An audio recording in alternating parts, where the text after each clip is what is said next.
Alhamdulillah, Alhamdulillahi Rabbil Alameen, Wassalatu wassalamu ala Rasulil Kareem, wa ba'd. Alhamdulillah, we are today looking at the Tafsir of Surah Al-Qamar, the 54th Surah, ayat 7 onwards. Now, for this particular surah, we are building off of the information that we started in the beginning. We're at the tail end of the 27th juz,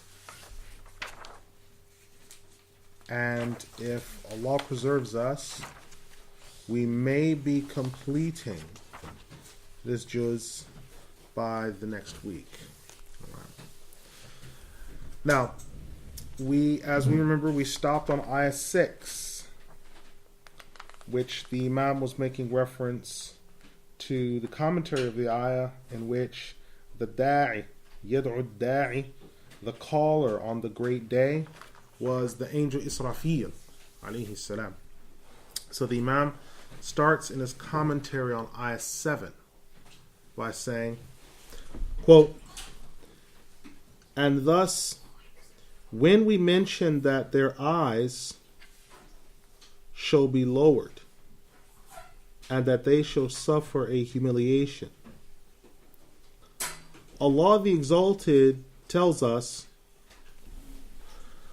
خُشَّعًا أَبَصَارُهُمْ يَخْرُجُونَ مِنَ الْأَجْدَاثِ كَأَنَّهُمْ جَرَادٌ مُنتَشِرٌ مهطعين إلى الداع يقول الكافرون هذا يوم عسير كذبت قبلهم قوم نوح فكذبوا عبدنا وقالوا مجنون وازدجر فدعا ربه أني مغلوب فانتصر ففتحنا أبواب السماء بماء منهمر وفجرنا الأرض عيونا فالتقى الماء على أمر قد قدر وحملناه على ذات ألواح ودسر تجري بأعيننا جزاء لمن كان كفر ولقد تركناها آية فهل من مدكر فكيف كان عذابي ونذر ولقد يسرنا القرآن للذكر فهل من مدكر كذبت عاد فكيف كان عذابي ونذر إنا أرسلنا عليهم ريحا صرصرا في يوم نحس مستمر تنزع الناس كأنهم أعجاز نخل منقعر فكيف كان عذابي ونذر ولقد يسرنا القرآن للذكر فهل من مدكر كذبت ثمود بالنذر فقالوا وبشرا منا واحدا نتبعه إنا إذا لفي ضلال وسعر ألقي الذكر عليه من بيننا بل هو كذاب أشر سيعلمون غدا من الكذاب الأشر إنا مرسل الناقة فتنة لهم فارتقبهم واصطبر. Their eyes shall be lowered in humiliation. They will exit from their graves as if they are running forward and scattered around. Their necks shall be stretched forth towards the caller. And the unbelievers will say, this is a hard day indeed. Before them, the people of Nuh denied. They denied our slave, and they said, he is mad, demon-possessed, and to be rejected. So he called on his Lord, saying, my Lord, I am overwhelmed. Help me. So we opened the doors of the sky with abundant water that poured down. And the earth burst forth and opened up its deep. And the water was poured out according to a matter that was previously ordained. And we bore him on an object bearing planks of wood and nails, that it might float under our gaze as a fitting retribution for the one who rejected. We left it as a sign, so who shall remember? How was my punishment and how were my warners? We made the Quran easy to remember, so who will remember? I denied before, so how was my punishment and how were my warners? We had sent upon them a blazing wind on a day which was filled with wrath. The people, the people were overturned as if they were date palms overturned. How was my punishment and how were my warners? We have made the Quran easy to remember, so who shall remember? Thamud denied our signs before, and they said, shall there be one man from among us that we shall follow? Indeed, this one is certainly far astray, and we shall be led astray as well. So the remembrance, how was the remembrance brought down upon him from our sight? We believe actually that he is a liar and evil. They shall certainly come to know tomorrow who is the evil liar. So indeed, when the she-camel was sent forward as a test for them, it was sent ahead to them. Now be patient and wait for the time to be brought. Surah Al-Qamar, the 54th Surah, ayat 7 to 27. When the Exalted One is said that their sight is downcast and they are overwhelmed, as Zajjaj says, it means that their sight is overwhelmed and they are humiliated, having been brought forth from their graves, and that they are low, as according to the other scholars, at the time when they see the punishment, that they feel low. The expression ajdath is plural and refers to graves, but in this sense means tombs or built up tombs. And the fact that they are referred to as jurad in this ayah, as if they are jarad, mice, because mice tend to scurry to and fro. And so when Allah says they'll be like scattered mice, because mice tend to scurry to and fro without being organized in a group as to an intended goal or location. And they are constantly differing with one another. So when they come out of their graves afraid, there's no one of them that has a direction that they can go to. And then it's mentioned, they shall be stretching their necks out towards the caller. The ad-da'i, mentioned, referred to here, or ad-da' in some narrations, is the angel Israfil, alayhi salam. And is this angel that they'll be stretching out their necks towards, looking.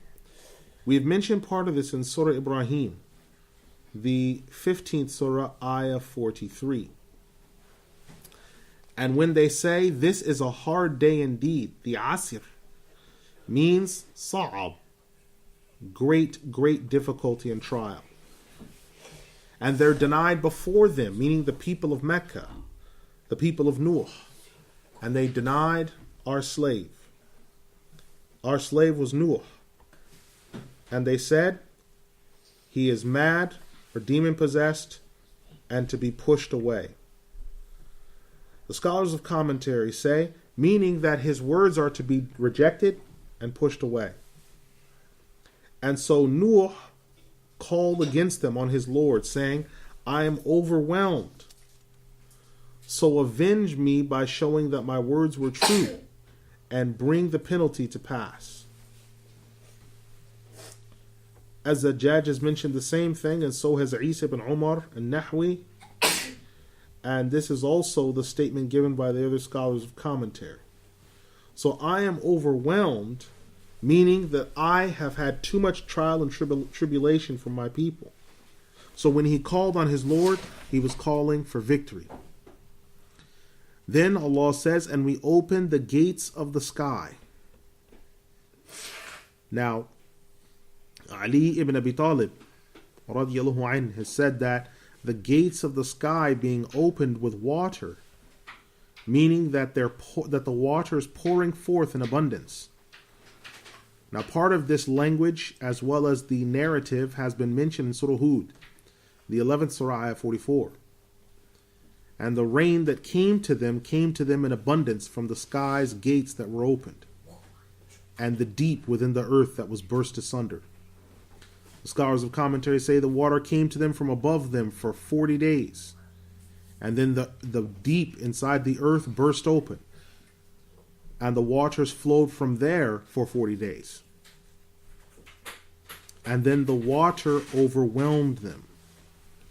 So really there are two types of water that are bursting forth in this ayah. That which is coming from above, from the gates that were opened, and that which is bursting forth from the deep. That water has also come forward. So we have the water of the sky and the water of the earth. According to the command that had already been ordained from before. Meaning, according to the command that Allah had given towards the earth to burst forth, and the command that the sky had been given to burst forth, and that this is all preserved in the preserved tablet, as said by Az-Zajjaj. So this was ordained, that the flood would come to pass, and that the unbelievers would be drowned.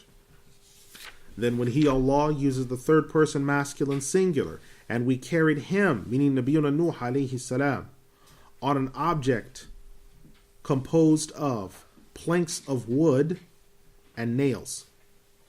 This is referring to the ark. The scholars of commentary say that the planks that the ark was made out of, as discussed before, were wide planks of wood, which were gathered together. With regard to the nails, it is said that these nails, some of them were of brass, as said by Ibn Abbas and Qatada, Al-Qurdi and Ibn Zayd. As Zajjaj says that the nails being made reference to aren't nails as we understand them, but that they were actually pegs, in which when each board was brought to another board, there was a hole, and the peg of a plank was slipped inside of another hole, and they snapped together. And this carried on until the entire ark was constructed. This was mentioned by Ibn Zayd and Az-Zajjaj. It's also understood that these planks snapping together are the inside part of the ark, because the outside had much denser wood, whereas the inside was looser to accommodate for people moving from place to place or for the animals.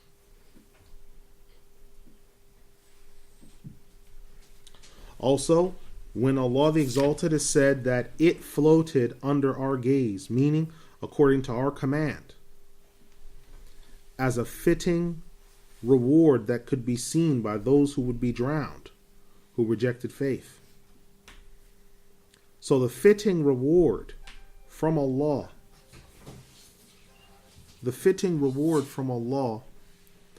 was given towards those who would be punished. Nabiyyuna Nuh alayhi salam is also mentioned as the fitting reward because they rejected faith in him and they denied his command. And those that denied his command and his admonition were destroyed. Then Allah the Exalted says, and we left it.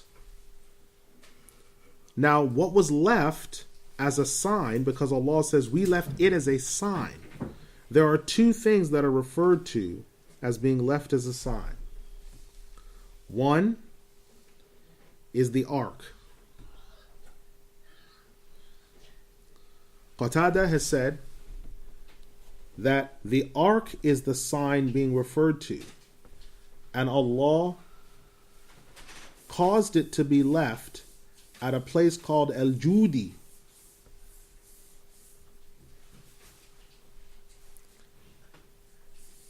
And it was later discovered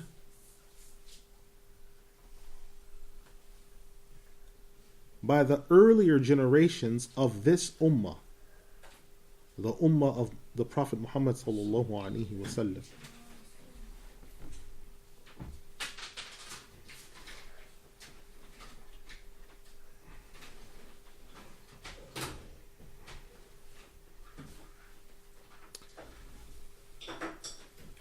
The second thing that we left it as a sign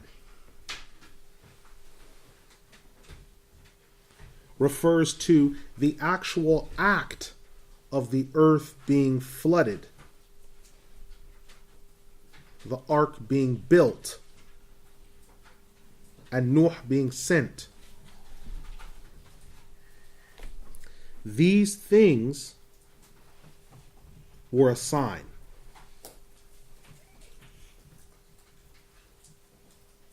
They were a sign so that one could reflect on them.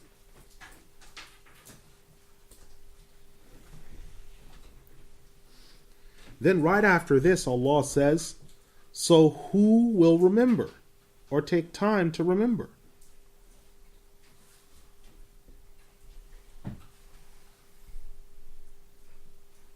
So here the expression being used is who will take the time to remember?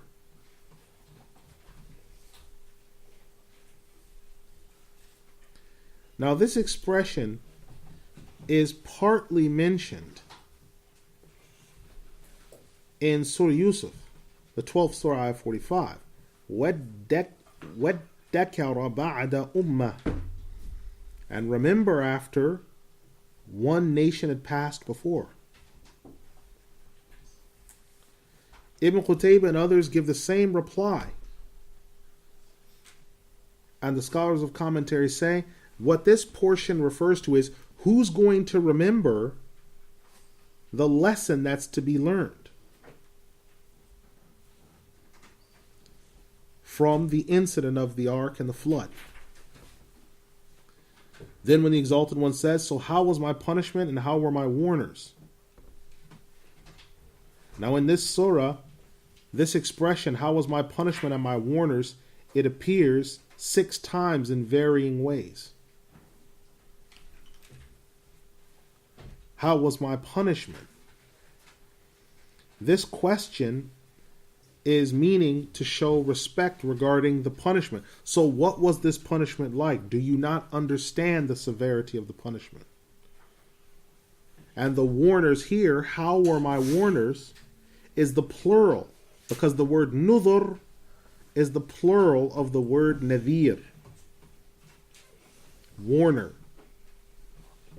which has the meaning of the warnings being given. So how was my punishment and how were my warners, meaning in the sense of the signs brought by the particular messenger? How was that warning? And this is to give warning and threat and fear to the idol worshippers of Mecca. Then Allah says, and we made the Quran easy to remember, meaning making it easy to memorize and to read. This means who will remember it, who will memorize it, who will read it. Now this expression here is an encouragement to recite the Quran and to learn it.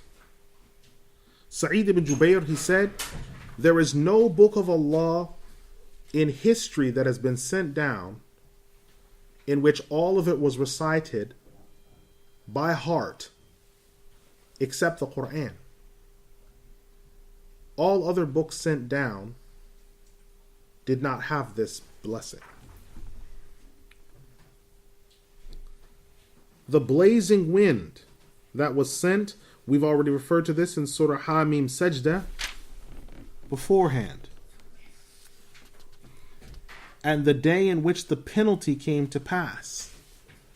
This penalty coming to pass and the wind coming to pass was the long-standing wind that took control over them and eliminated them.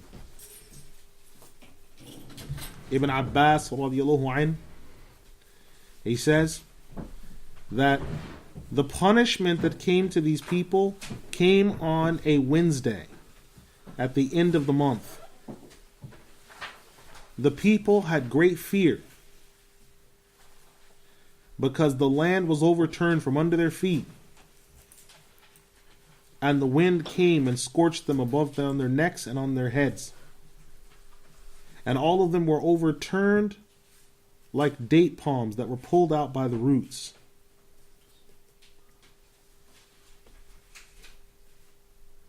This is mentioned in Surah Al-Haqqa, the 69th Surah, ayat 8. Then Allah says, and we made the Quran easy to remember, as we discussed, and Thamud denied our warners. Now again, the expression warners is in the plural, but in this sense is another warning, because it's made clear in this ayah that whoever denies one prophet, then it is as if he's denied all of them.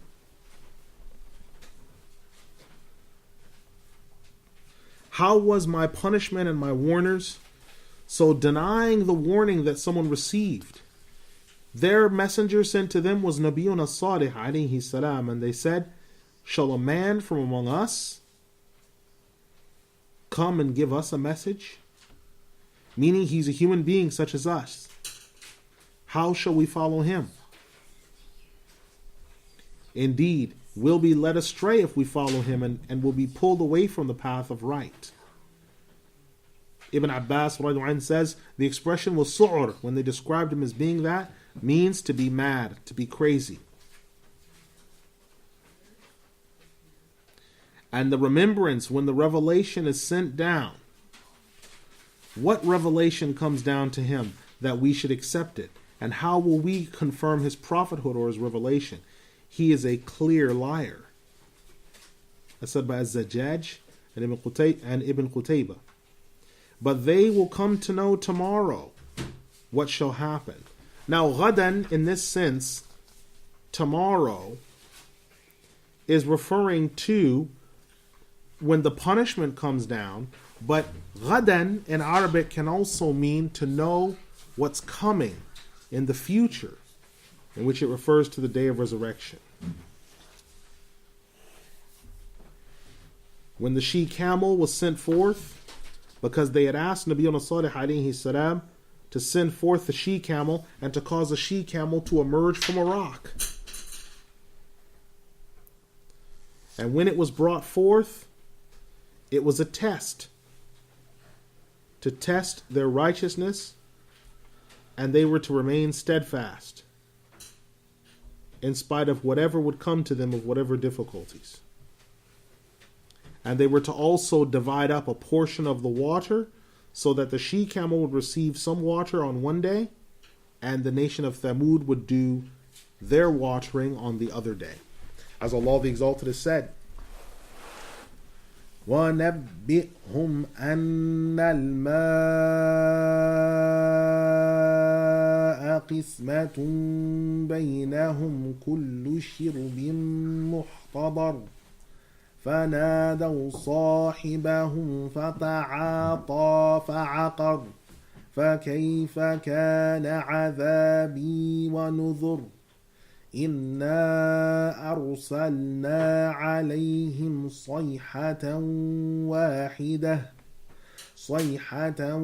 وَاحِدَةً فَكَانُوا كَهَشِيمِ الْمُحْتَظِرِ وَلَقَدْ يَسَّرْنَا الْقُرْآنَ لِلذِّكْرِ فَهَلْ مِن مُّدَّكِرٍ كَذَّبَتْ قَوْمُ لُوطٍ بِالنُّذُرِ إِنَّا أَرْسَلْنَا عَلَيْهِمْ حَاصِبًا إِلَّا آلَ لُوطٍ نَجَّيْنَاهُمْ بِسَحَرٍ نِعْمَةً مِّنْ عِندِنَا كَذَلِكَ نَجْزِي مَنْ شَكَرَ وَلَقَدْ أَنذَرَهُمْ بَطْشَتَنَا فَتَمَارَوْا بِالنُّذُرِ وَلَقَدْ رَاوَدُوهُ عَنْ ضَيْفِهِ فَطَمَسْنَا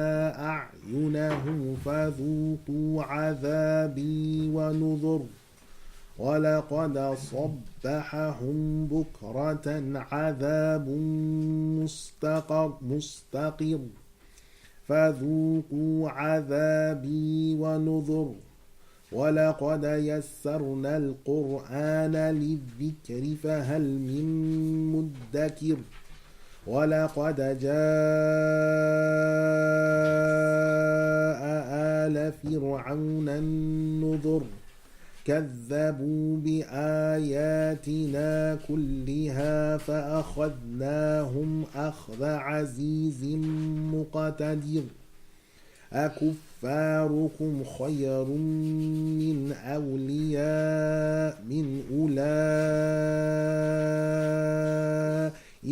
أَمْ لَكُمْ بَرَاءَةٌ فِي الزُّبُرِ أَمْ يَقُولُونَ نَحْنُ جَمِيعٌ مُّنتَصِرٌ سَيُهْزَمُ الْجَمْعُ وَيُوَلُّونَ الدُّبُرَ بَلِ السَّاعَةُ مَوْعِدُهُمْ وَالسَّاعَةُ أَدْهَىٰ وَأَمَرُّ إِنَّ الْمُجْرِمِينَ فِي ضَلَالٍ وَسُعُرٍ يَوْمَ يُسْحَبُونَ فِي النَّارِ عَلَى وُجُوهِهِمْ ذُوقُوا مَسَّ سَقَرَ إِنَّا كُلَّ شَيْءٍ خَلَقْنَاهُ بِقَدَرٍ. So, inform them that the water shall be split among them, and each one shall have a drinking time that is ordained. So, they shall call their companion, and they shall give to one another. But one man came forward and hamstrung the she-camel. So how was my punishment and the warnings? We sent over them and sent to them one blast that overtook them, and there was nothing remaining. So, have we not made the Quran easy to remember? Who shall remember it? The people of Lut denied the warners, and we sent to them a tornado, taking over all of them except the family of Lut. We saved them in the morn. As a favor from us, likewise we reward those who thank. And already we warned them of our might, and they debated with the warners. And remember when there came to them the guests, and they attempted to take a hold of the guests without righteousness, and their eyes were blinded. And it was said, taste my punishment and my warnings. And already the morning came to them, and it brought a punishment that was long standing. So taste my punishment and my warnings. We have made the Quran easy to remember, so who shall remember? And there came to the people of Pharaoh the warners. They denied our signs, all of them, and so we took them with a great penalty. Are your unbelievers better than these of you? Or do you have immunity that's been given to you before time? Or do they say, we shall all be helped? No, all the groups shall be overwhelmed and turn their backs away. The hour is their appointment, and the hour shall certainly come to pass and be brought on.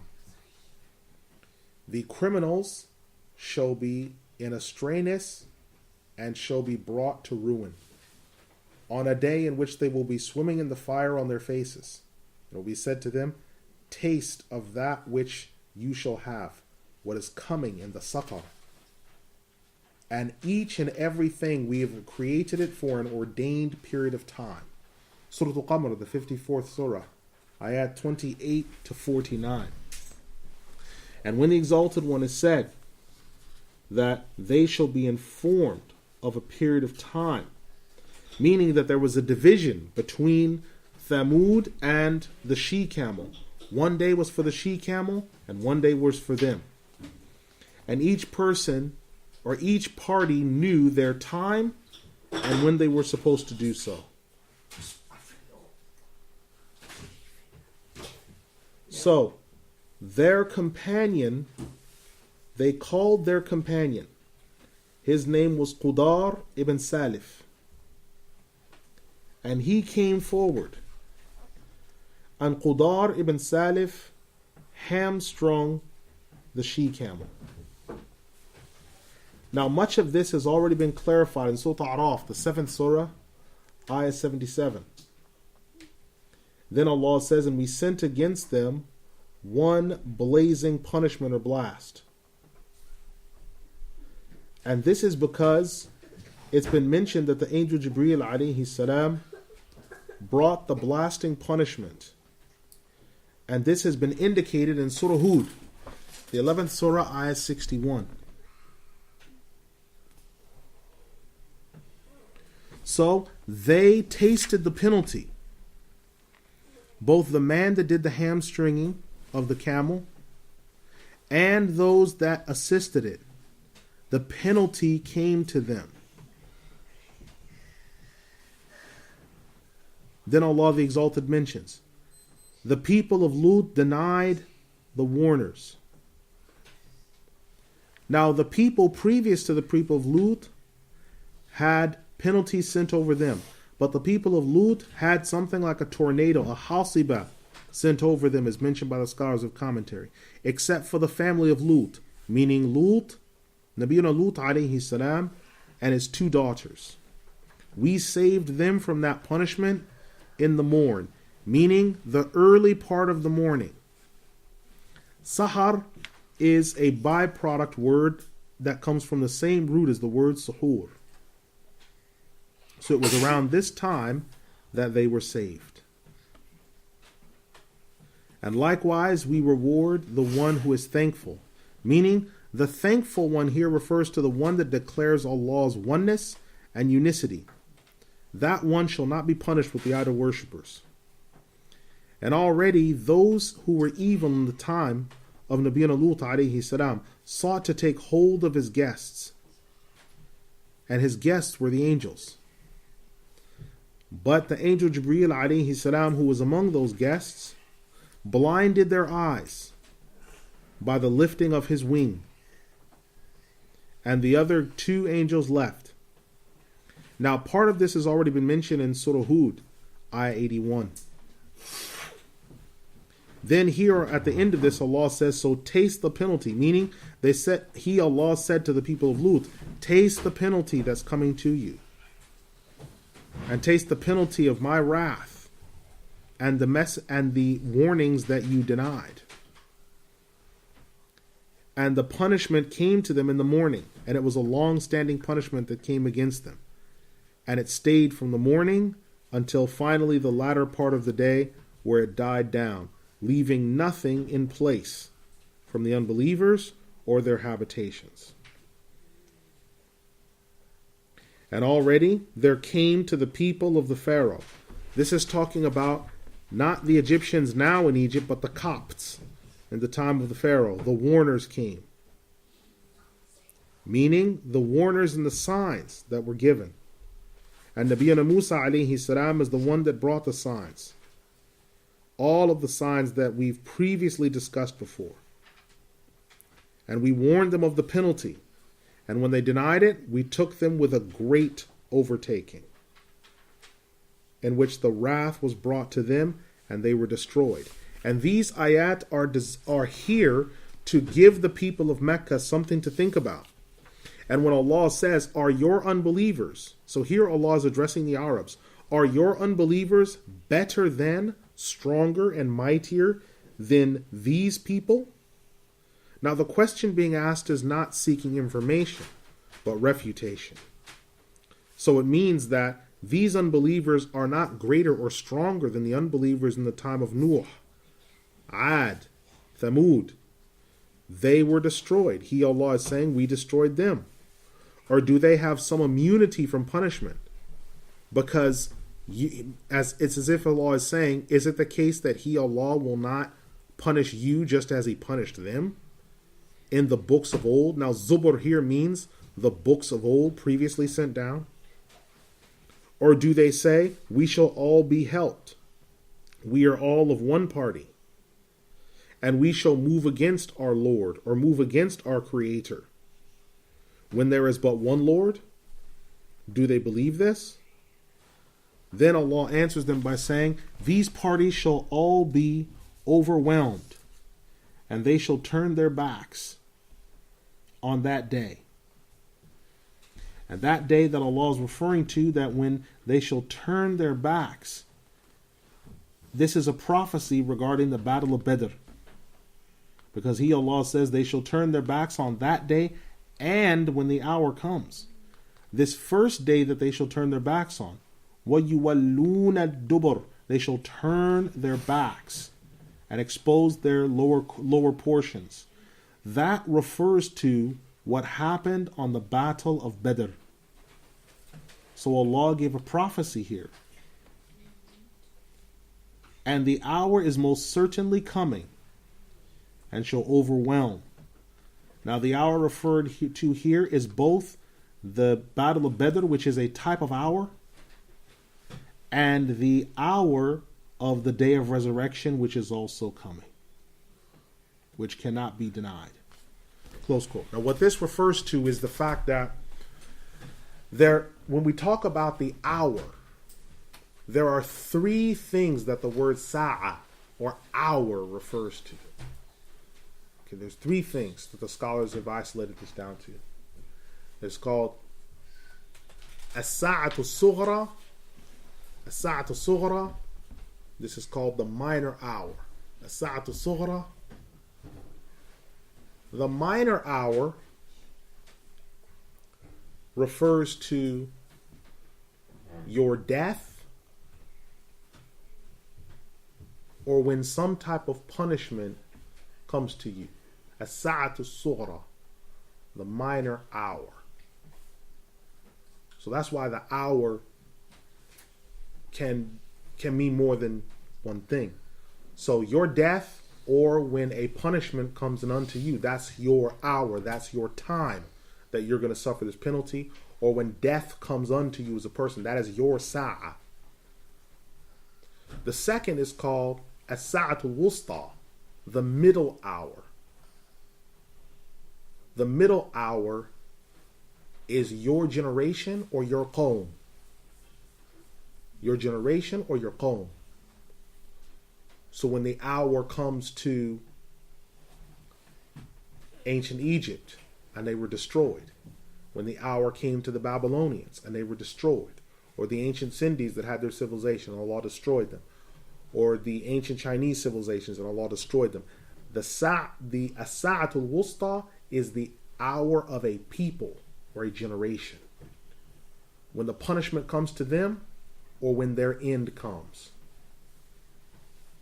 So the Romans, their punishment came to them, and the empire that they had is no more.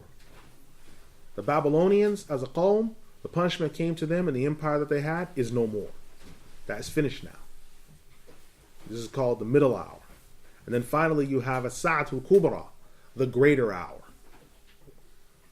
As-sa'atul kubra is the day of resurrection. This is the day of resurrection, in which all shall be brought back. This is the greater hour. Right. So these 3 hours, this is what the Imam has in common when he's talking about the different types of hours. This is what's being referred to. Right.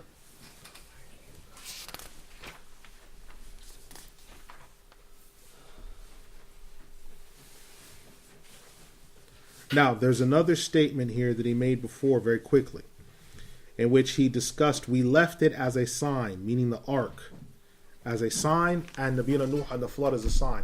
The reason why the ark is a sign, first of all, it's mentioned that some of the early part of the ummah of the Prophet Muhammad ﷺ discovered it.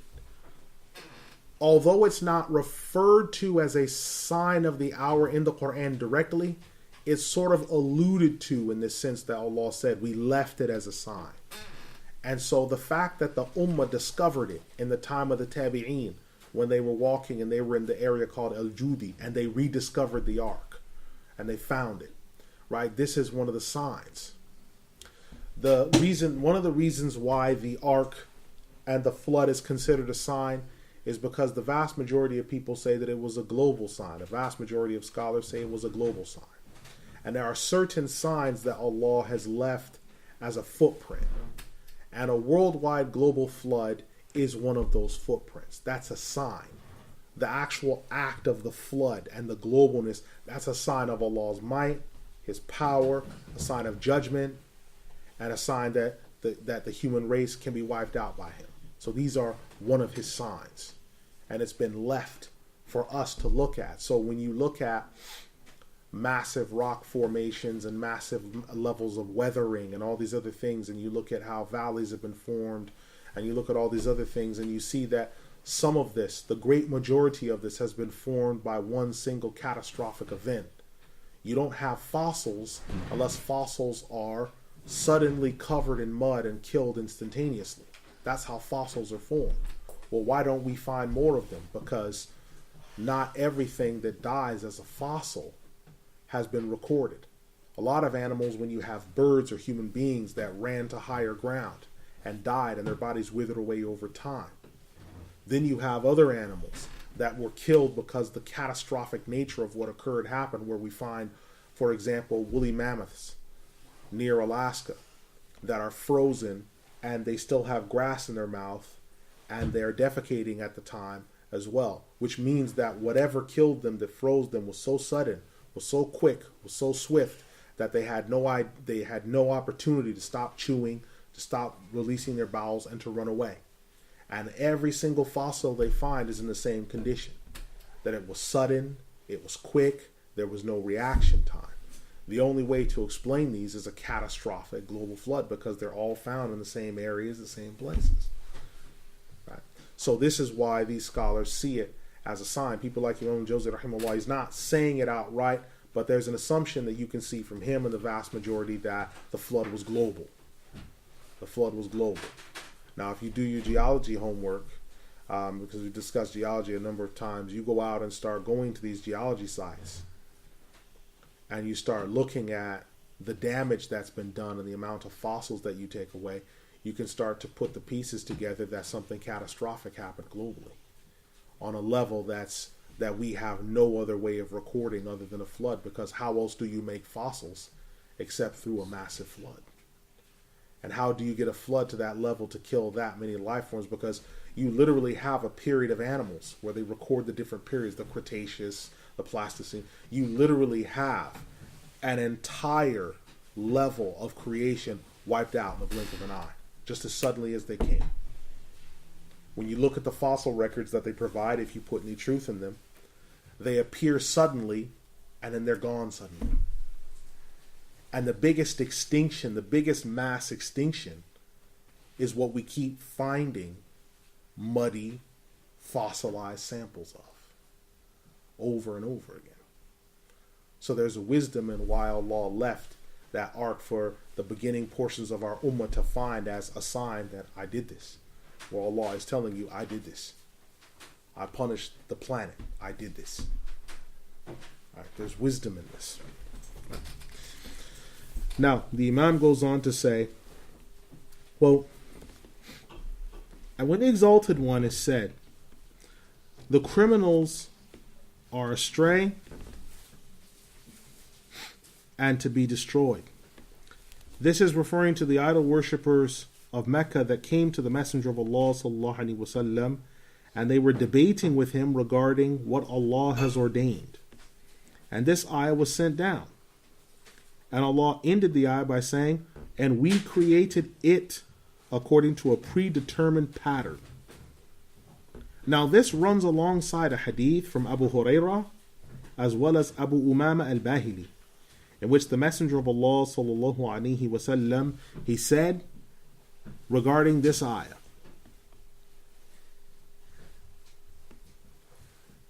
that this ayah was sent down regarding the sect known as Al-Qadariyah.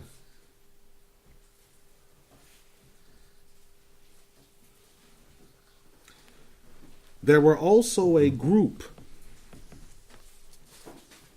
of bishops from Najran who came to the Prophet ﷺ and said, O Muhammad, you claim that acts of disobedience are preordained. And it's not like that. To which the Messenger of Allah ﷺ said, are you contending with Allah about what He has said? And this ayah was sent down. And that they are astray and in su'ur. Su'ur means they are in great insanity and rage. And we've already mentioned some of this in the beginning of the surah. They have been overwhelmed. Now as for the saqar that was made reference to right after this in ayah 48, Az-Zajjaj has said that saqar is one of the many names of the great fire. And it is well known. And in the feminine tense this is being used. Our Sheikh Abu Mansur explained to us that saqar is one of the names of the fire in the hereafter. The derivation of the name saqar is not from Arabic, but it's been Arabized over time.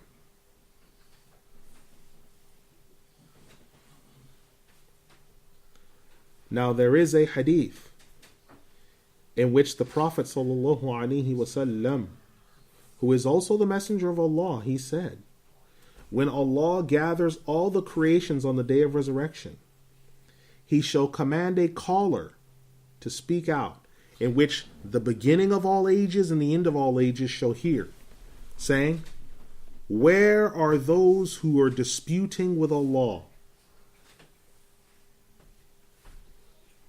The Qadariyah will be made to stand up,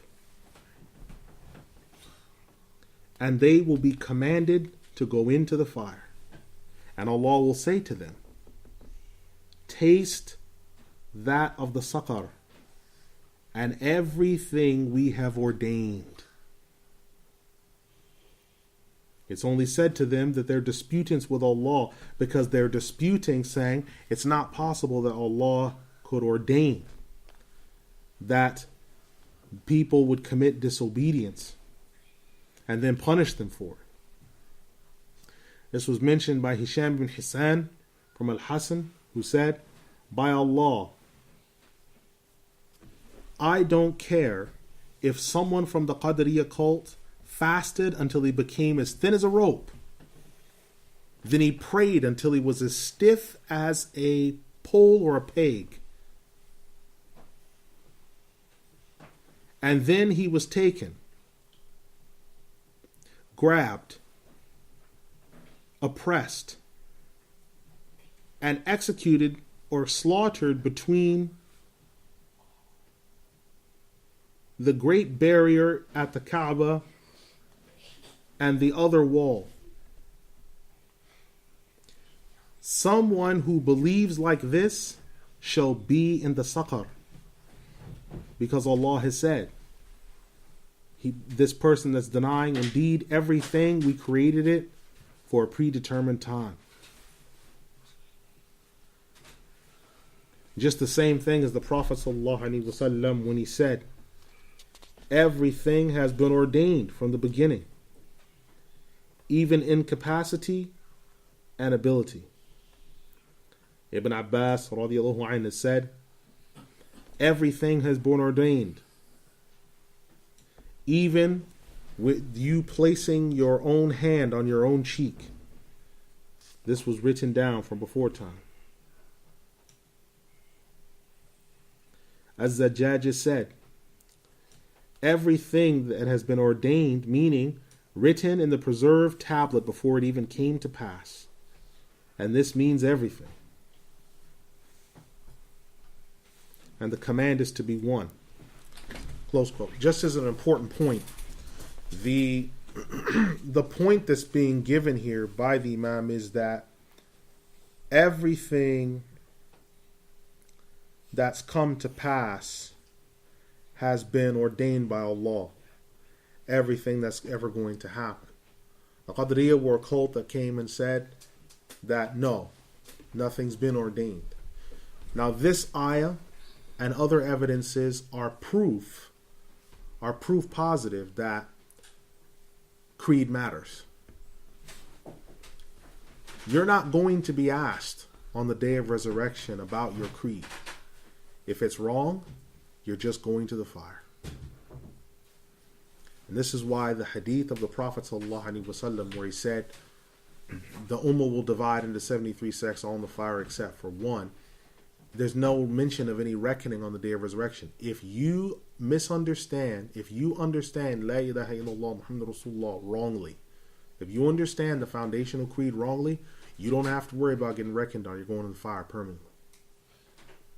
Now, there'll be some people who they're pardoned for whatever reason because Allah knows their condition, and they will come out. But the fact that they go in the fire first and then they're extracted out makes you understand creed matters. Doesn't matter if you're a good person, doesn't matter if you're a nice guy. Creed matters. And so our understanding is between two extremes. Two cults that were there, that existed in the early generations. One was called the Jabariyah, who believed that everything was ordained to the point to where no one had any ability to act. So if someone committed disobedience, they would say, well, Allah, He made me disobey. He created me to disobey. This is one extreme. The other extreme is to say that Allah hasn't ordained anything, and I'm in charge of everything. Neither of those are correct. The middle passageway. The middle passage between these.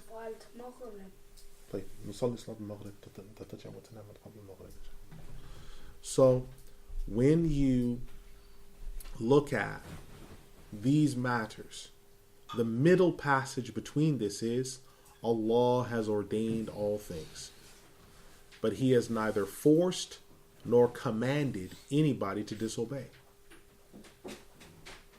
He has neither forced nor commanded anybody to disobey. Right? He's not forced anybody.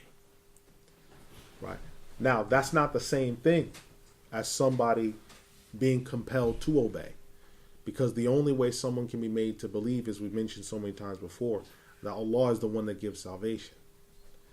And so somebody that's rejecting faith can only obey if Allah gives them the ability to first, where they can hear, where they can respond. And then they can respond to it, and then they can say the testimony of faith, and they can believe. If Allah doesn't give you the ability to do that, you can't. So we're between two extremes. We don't say that, well, because everything's been ordained, I disobey because that's been ordained. No. You have the ability to resist that and to stop and to not do it. We also don't say, well, then nothing's been ordained. I do everything. I'm the Lord of my own deeds. No, that's extreme too. Neither of those are correct. Now, to balance and keep this in check, you say, well, how do we know the bottom line of this? The bottom line is this. You don't know what you can and can't do until you make a move and try it. We don't know because we don't have all the information in the preserved tablet. We don't know whether or not we can do a certain field of research, or we don't know whether or not we can do a certain sport. We have no idea. Now, once we exert effort and we strive and we do a particular action, if we find that there's no way for us to carry out that action, now we know. Allah hasn't ordained for us to do that. But we don't fall into fatalism and say, well, the reason I'm in the condition that I'm in is because Allah has ordained this. Well, you don't know, because you haven't exerted any effort to try anything different from your situation. So the person that's the drug addict shouldn't say, well, Allah has ordained it. It's Allah's way. No, you first try to move against your lower self, the drug addiction, everything else. You move against those things. Well, Allah has ordained that I'm poor. You don't know that because you haven't made effort against it. Allah has ordained that I'm morbidly obese and that I have strokes and heart attacks every couple of weeks. Allah has ordained that my conditions to be. You don't know that. You won't know that until you make effort. Because we don't know what we can and can't do and what our limits are, this is what gives you the ability to act, to use free will, to strive. It gives you the ability to do this. Right. Now, the Imam goes on to say, he says, quote, and when the Exalted One says, our command is only one. What this refers to is when the Exalted One is said,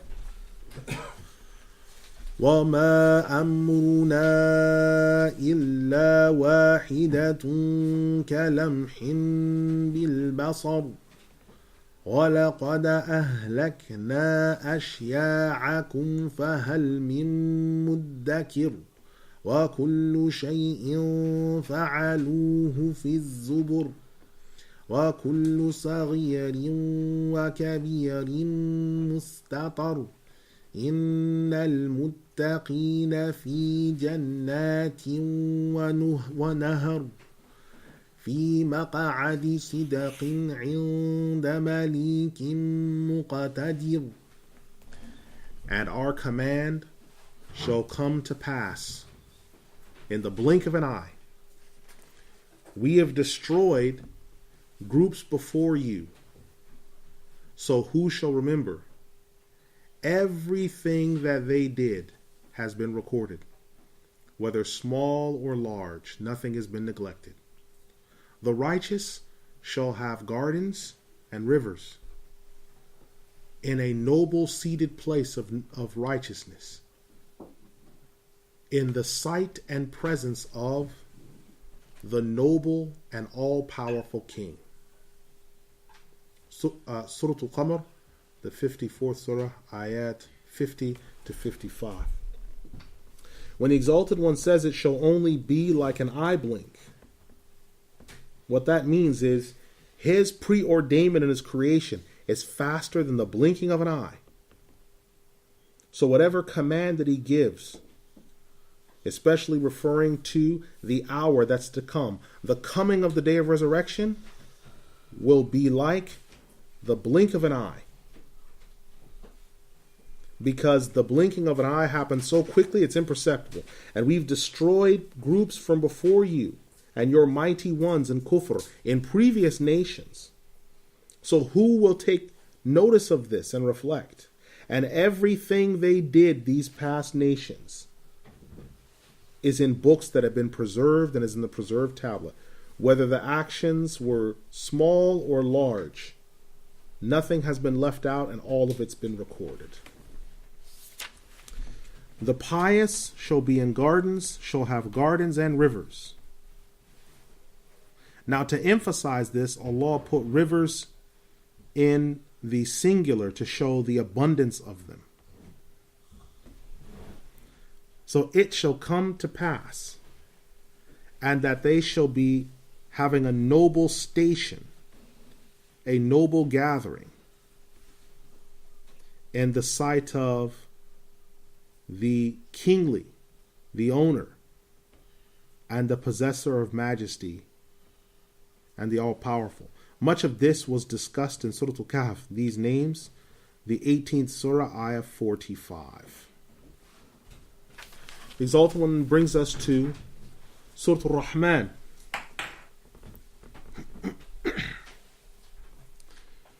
Surah Ar-Rahman, the 55th Surah. This was sent down in Mecca. This was mentioned by Ibn Abbas, Al-Hasan al-Basri, Ata, Muqatil, the vast majority, other than one ayah that Ibn Abbas radiallahu anhu says that this one ayah is from Al-Madinah, which is ayah 29.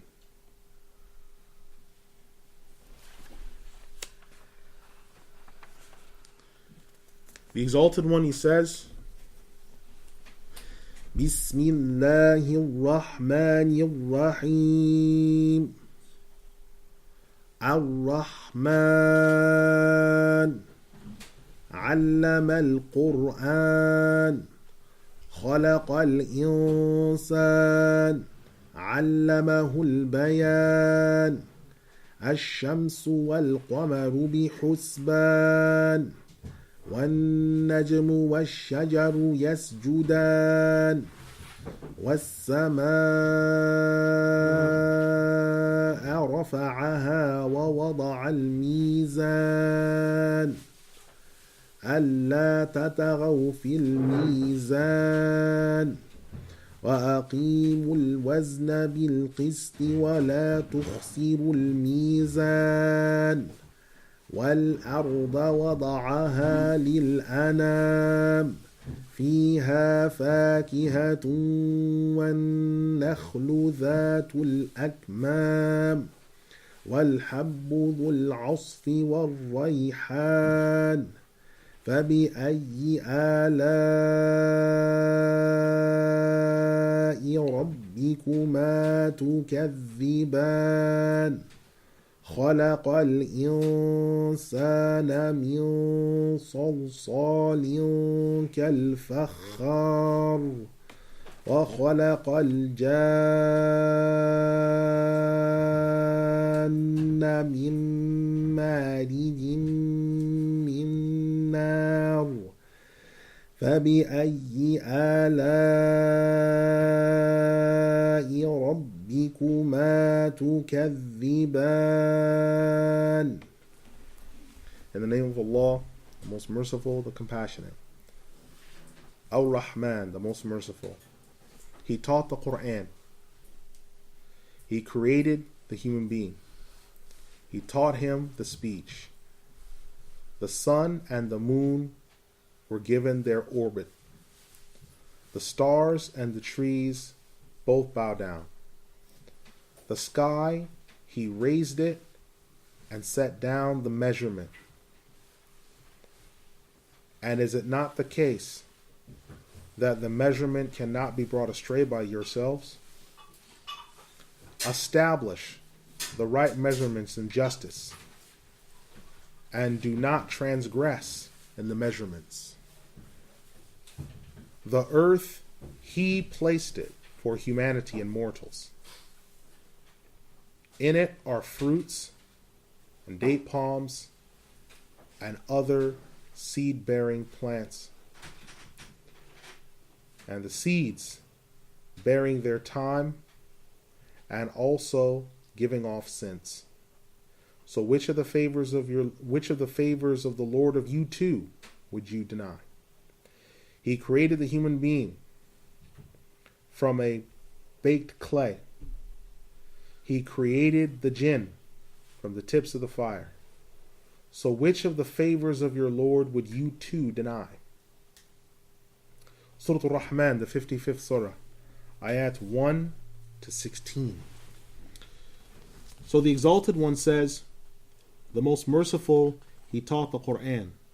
Muqatil said, when this statement was sent down,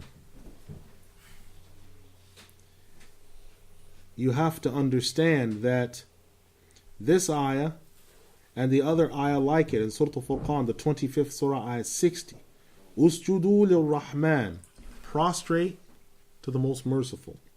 The unbelievers of Mecca said, what is Al-Rahman? And they denied this name, and they said, we don't know of anyone called Al-Rahman. So the Exalted One said, Al-Rahman, the Most Merciful, meaning the one that they deny, He is the one that taught the Quran.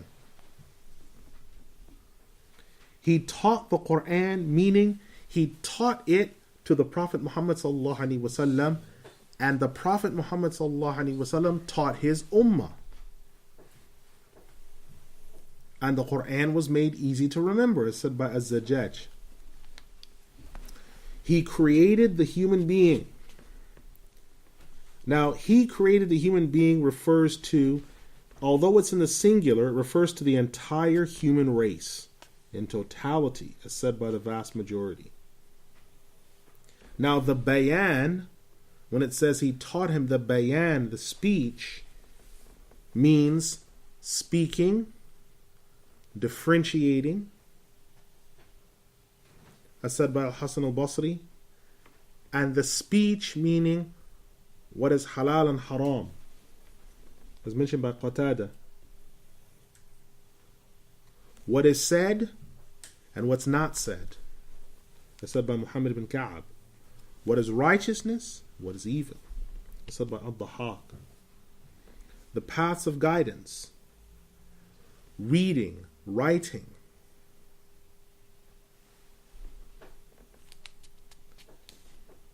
and this also refers to the human being, because the first human being with a body, Nabiyuna Adam alayhi salam, is said by Ibn Abbas and Qatada. And he was taught the names of everything, the explanation of things, and languages he was taught them. As a third point, someone can say that خَلَقَ الْإِنسَانِ, He created the human being, as a reference to the Prophet Muhammad sallallahu alaihi wasallam, because He, Allah, taught him all of what was to be and what shall not be. The sun and the moon according to an orbit or an order, meaning that they appear according to the solar cycle and the lunar cycle, and they don't transgress those cycles. Now, we've already discussed much of this in Surah Al-An'am, the 6th surah, ayah 96.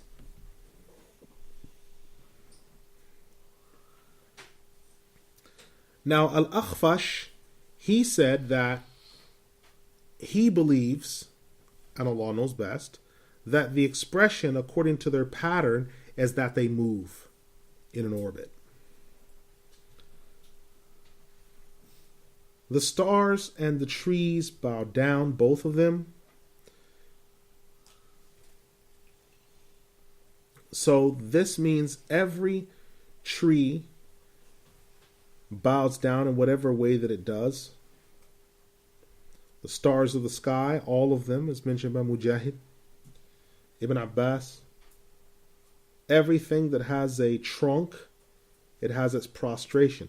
Its prostration, in terms of the trees, is that both the tree and the stars face towards light. When the lights become prominent in the east, they incline towards them. And this inclining to take in light or to give off light is their form of prostration. Prostration in this sense is not intended literally. And we've already discussed this in Surah Al-Nahl, the 16th surah, 49. The prostration referred to here is not what occurs to the intellect according to what we understand. The sky, He raised it. Meaning He, Allah, raised the sky so that creatures could live under it and souls could function, that the winds could blow between the sky and the earth, just as the rest of the creation benefit. And had it not been for the sky being raised and the winds blowing between them in different patterns, all of creation would have died that lived under it. He, Allah, placed the scales, meaning the scales of justice, is said by the preponderant body of scholars, including Mujahid and As-Sudai, the scholars of linguistics. As the judges said, this is talking about the justice, the measurements that are given. So Allah gave people the ability to measure things so that people might split things up and give people their rights. It's said by Al-Hasan al-Basri, Qatada, Al-Dhahak. The Mizan can also be referring to the Quran because the Quran tells you how to act justly, as said by Al-Husayn ibn al-Fadl. Do not transgress regarding the scales. Do not overstep the bounds, but do so with justice. Do not decrease in the measurements that you owe people. Then Allah says, He, Allah, placed the earth for the anam, the mortals. Mortals refers to the human race, as said by Ibn Abbas. And also anything that has a ruh, a soul.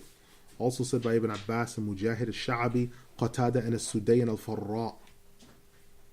But also it refers to the jinn because they predetermined lived here before the human beings came, as mentioned by Al-Hasan and Az-Zajjaj.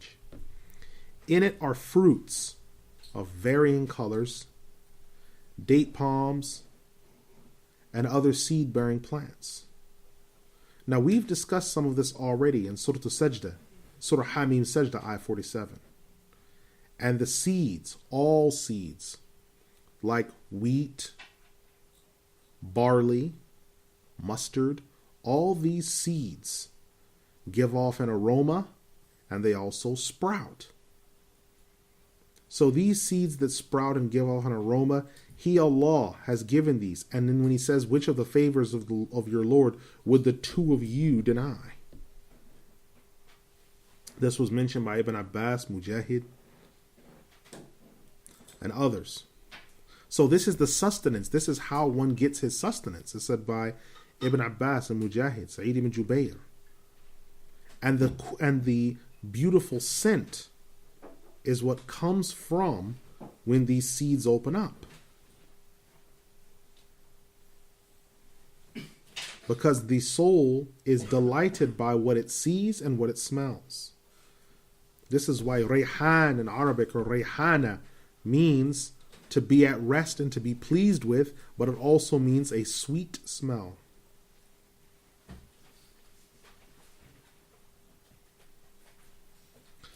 Which of the favors of your Lord would the two of you deny? Now it may be asked, why is Allah speaking to two people here? When in the beginning of the ayah, one person is made reference to. There are two things that are important to understand. One is that often in Arabic, one person might be addressed when everyone else is intended, because the one person or two people might be the core audience. Just as when Allah says, Al-Qiya fi Jahannama, both of you place him in the fire, Surah Qaf, ayat 24. Two people are being addressed regarding one thing. Secondly, that what's intended by this are both men and jinn. So they're both being addressed because they both have free will. And here Allah is showing the proof of His uniqueness and oneness from the creation of the human being, teaching speech, the creation of the sun, the moon, the sky, the earth. He's speaking to men and jinn as well. Which of the favors of your Lord would you two deny? It's in the dual form. All these things mentioned, all of them are favors that both parties enjoy.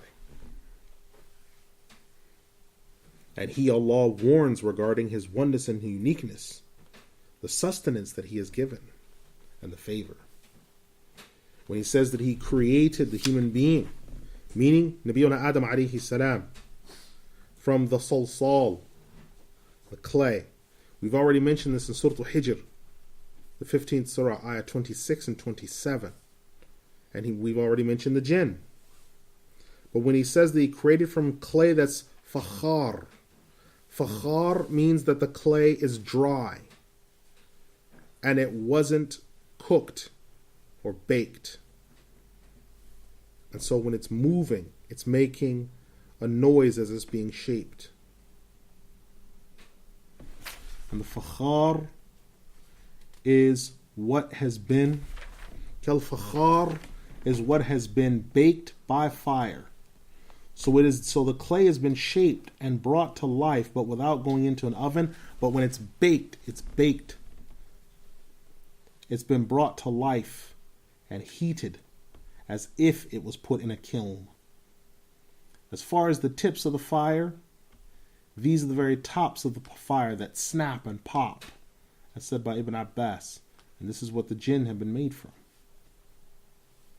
So the jinn have been made from the tops of the fire, which are red, yellow, and green in appearance, which they're at the top when the fire is kindled.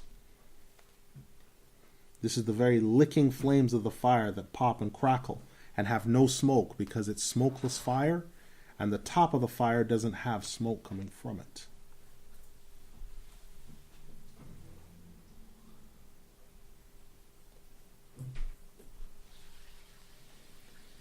That's why the more a fire rages, the lower down in the fire, the less color there is and the less light.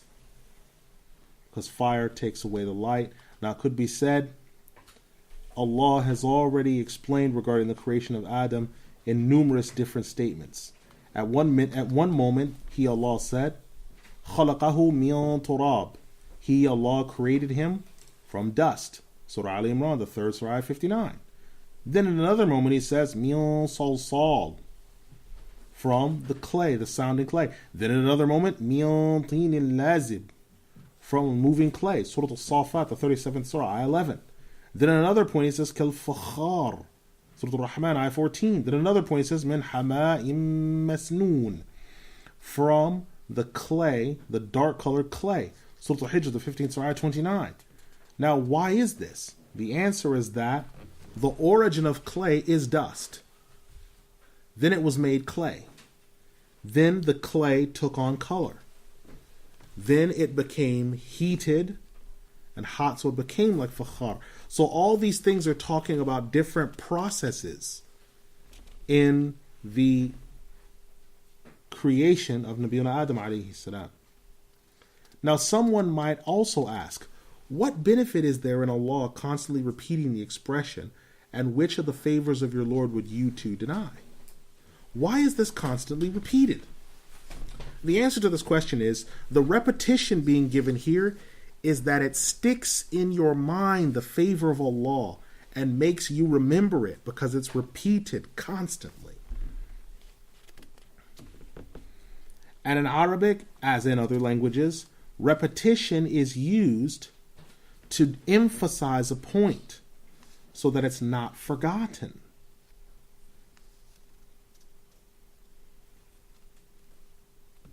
Just like when someone says, by Allah, I'm not going to do it. No, I'm really not going to do it this time. And they emphasize it in many different forms of speech to try to drive home the point that the action shall not be committed. Which of the favors of your Lord would you deny? So this ayah establishes that. And this ayah gives the strength that we are looking for.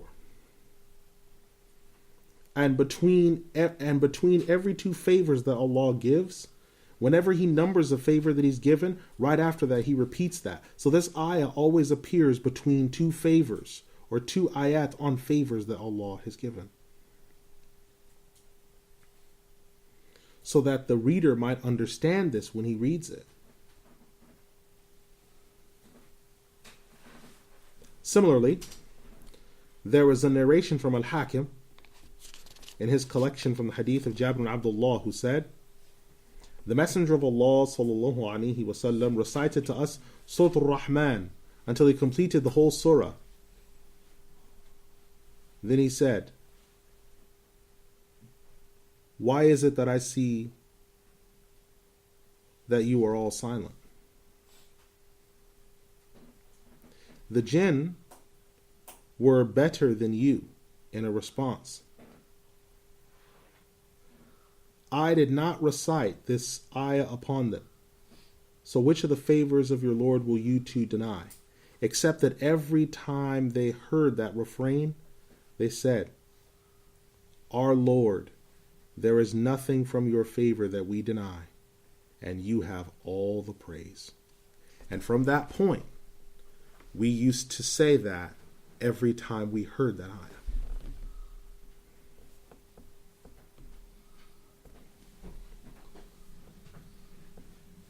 The Exalted One, he this says, رب المشرقين ورب المغربين فبأي آلاء ربكما تكذبان مرج البحرين يلتقيان بينهما برزخ لا يبغيان فبأي آلاء ربكما تكذبان يخرج منهما اللؤلؤ والمرجان فبأي آلاء ربكما تكذبان وله الجوار المنشآت في البحر كالأعلام فبأي آلاء ربكما تكذبان كل من عليها فان ويبقى وجه ربك ذو الجلال والإكرام فبأي آلاء ربكما تكذبان يسأله من في السماوات والأرض كل يوم هو في شأن فبأي آلاء ربكما تكذبان سنفرغ لكم أيها الثقلان فبأي آلاء ربكما تكذبان يا معشر الجن والإنس إن استطعتم أن تنفذوا من أقطار السماوات والأرض فانفذوا لا تنفذون إلا بسلطان فبأي آلاء ربكما تكذبان يرسل عليكما شواظ من نار ونحاس فلا تنتصران فبأي آلاء ربكما تكذبان فإذا انشقت السماء فكانت وردة كالدهان فبأي آلاء ربكما تكذبان فيومئذ لا يسأل عن ذنبه إنس ولا جان فبأي آلاء ربكما تكذبان. The Lord of the two easts and the Lord of the two wests, which of the favors of your Lord would you two deny? He let loose two bodies of water. Between them is a barrier that they do not transgress. Which of the favors of your Lord would you two deny? There comes from both of them pearls and jewelry. Which of the favors of your Lord would you two deny? And upon the waters traverse what look like flags or symbols moving around carrying things. And which of the favors of your Lord would the two of you deny? Everything upon the face of the earth shall pass away, and the face of your Lord shall remain forevermore, the possessor of majesty and dignity. So which of the signs of your Lord will the two of you deny? He asks them, who is it in the skies and the earth that has control over all things when you know that it is him? Eat every day. He is bringing about some new affair. So which of the favors of your Lord would the two of you deny? And look at the two groups that shall come to you in the end. Which of the favors of your Lord would you two deny? Gathering of jinn and human beings. If you are somehow able to pierce the boundaries of the skies and the earth, then do so. You only do so with authority that's been given. So which of the favors of your Lord would the two of you deny? They're sent down upon you straps of fire and copper. You shall have no help in that regard. So which of the favors of your Lord would the two of you deny? And when the sky is split and it is bleeding, when the sky is split and it is raining down like carded wool, which of the favors of your Lord would the two of you deny? That day, no jinn or human being shall be asked about another's sin, but only his own. So which of the favors of your Lord would the two of you deny? Surah Ar-Rahman, the 55th surah, ayat 17 to 40. When the Exalted One has mentioned the Lord of the two easts and the Lord of the two wests, understand that the sun in the summer and in the winter deviates and rises from two different spots in the eastern portion of the sky. And in the winter, it sets in two distinct portions of the western portion of the sky. And the same thing stands for the moon's deviations in the summer and the winter. He let loose two bodies of water, meaning he sent forth two bodies of water, one that was sweet tasting and one that was salty. And he sent them forth and he made them both to run alongside each other. But he placed a barrier. And this barrier is from the power of Allah and His might that they do not transgress, meaning that they do not mix.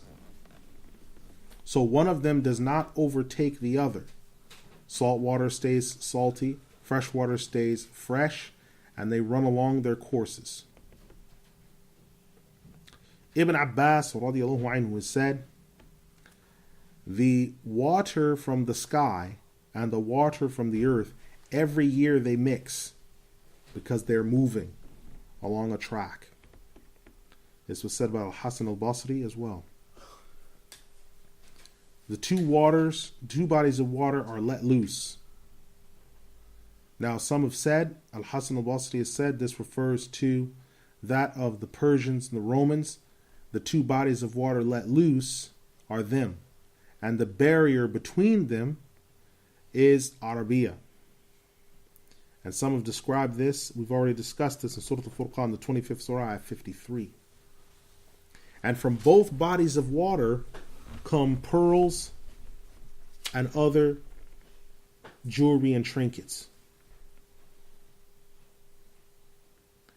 Now, as the Zajjaj said, there comes from the salty water these things, but to gather between them different trinkets come from them.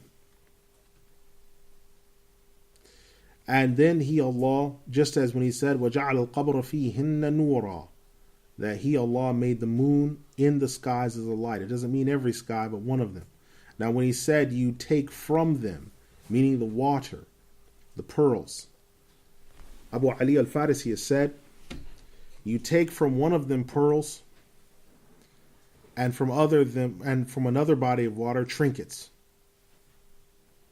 Now as far as the trinkets, these trinkets might be small, they might be large, as said by the vast majority. But these trinkets are taken from the water, and they're extracted, and they're made use of by humanity. This was discussed by our Sheikh Abu Mansur, a grammarian as well.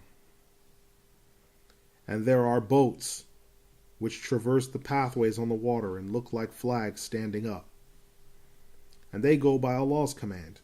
We've mentioned part of this in Surah Shura, the 42nd Surah, 32. Everything shall perish on the face of the earth,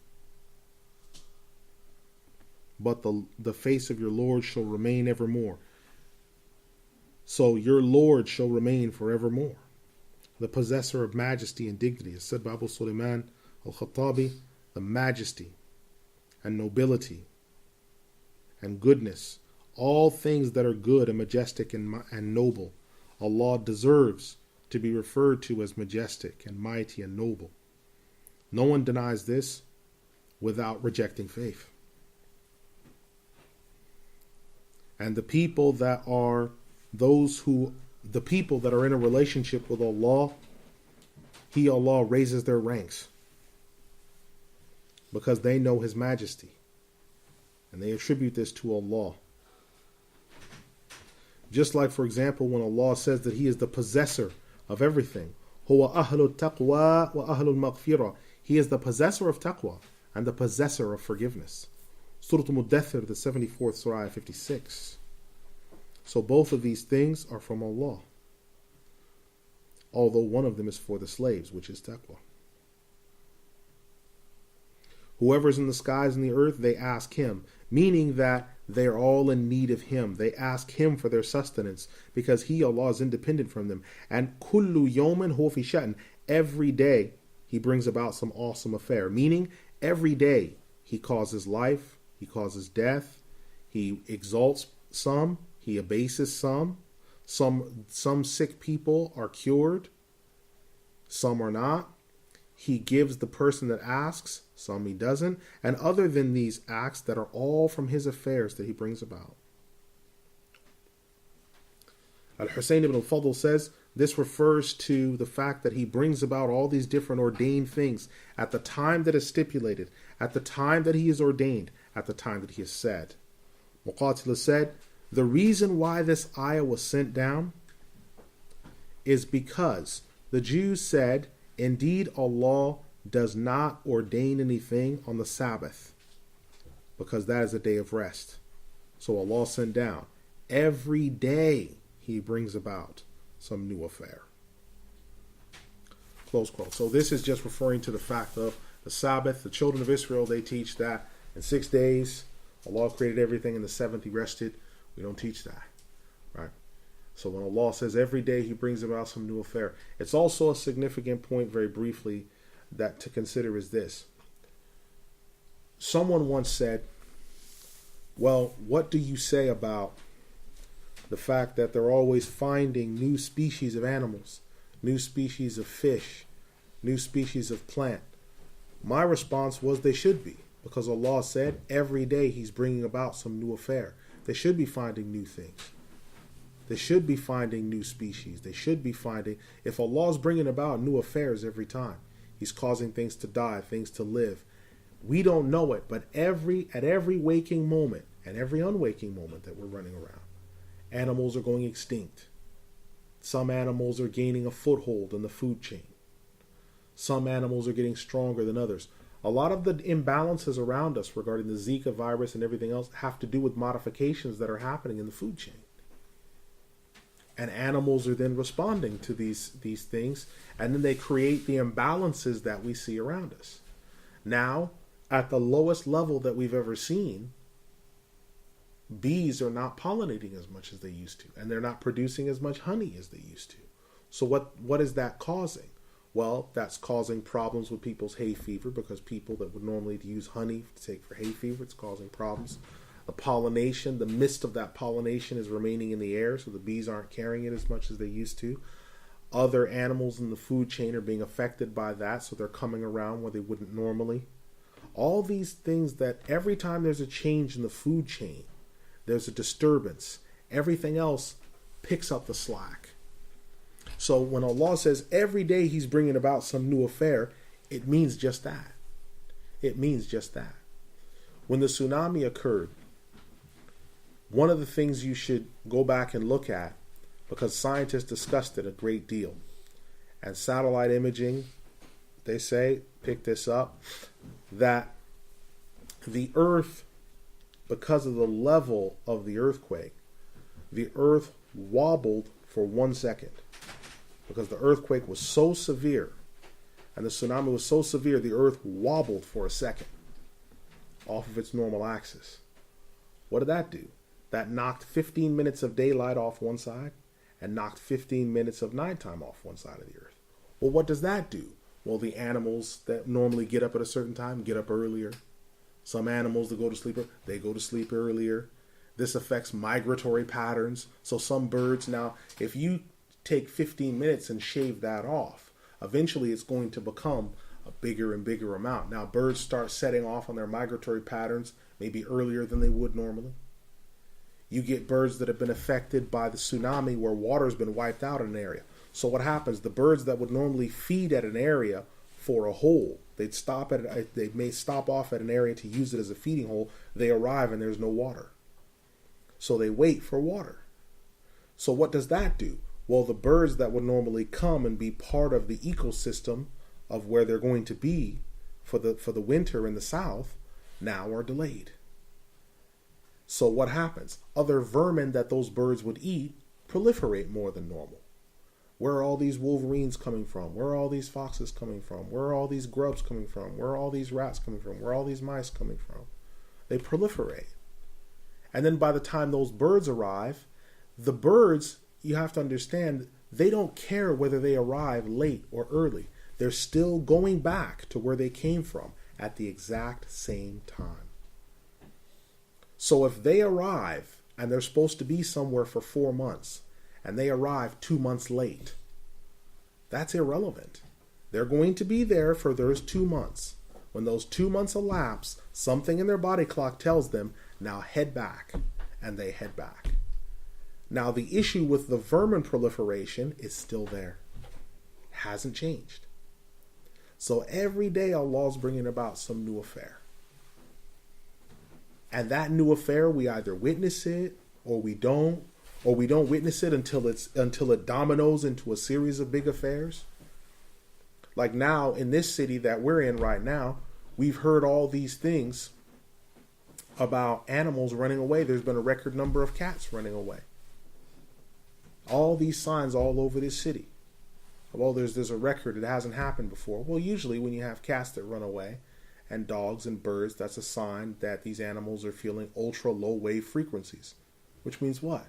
That an earthquake is imminent. So where have these animals gone? Probably to higher ground. Probably to dig a burrow. All these animals do these things. Now we don't receive it, we don't grasp it until way down the line. For those of us who are disconnected from the rest of creation. And one of the things about living in a city is you're disconnected from the rest of creation. I'll mention something very quickly, and then we'll have to move on. In English, because the spearhead of kufr in this age is America, and the language of God is English. There's a false god in every age. And the false god of this age is America. And the language of that false god, of that serpent, is English. Now they have divided they've divided human interactions into 3 ages. And this shapes how they think.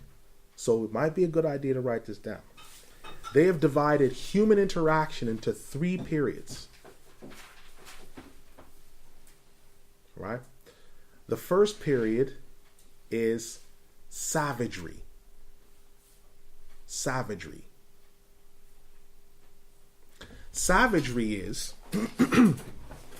savagery, they say, is where there is no centralized government. There is no compulsory mass education. There is no central government. There is no compulsory mass education. And there is also a very large private sector. Private sector means people are owning their own businesses. Your guilds. I'm an iron worker. I'm a merchant. I'm a this. I'm a that. That's called savagery. Now you have your next state up. Barbarism. Barbarism is where you have the same as the previous example, but you have clans and families.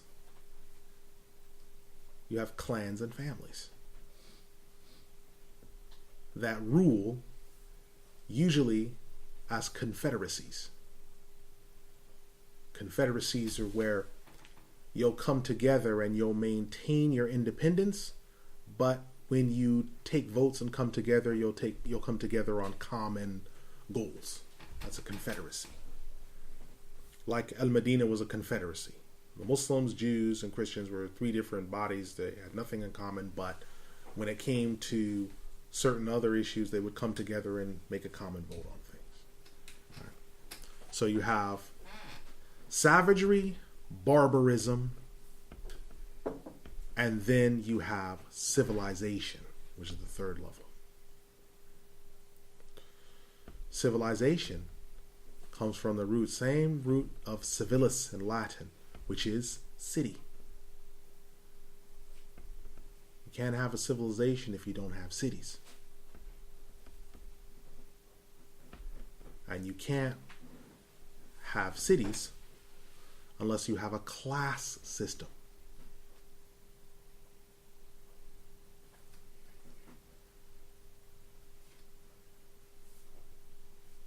And part of your class system must include a slave caste.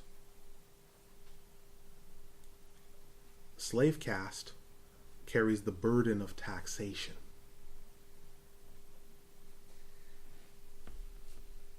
carries the burden of taxation. And the ruling class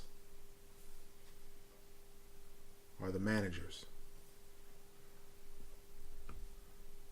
Civilization is marked by compulsory mass education. Compulsory mass education. Central government. Central government, one guy running the whole thing. Right? That's central government. One guy running everything. Compulsory mass education. All of you guys are going to be singing the same songs. Let it snow, let it snow, let it snow. Rudolph the Red-Nosed Reindeer. You're all singing the same songs. And the third and final one, the state takes precedence over family or tribal allegiance.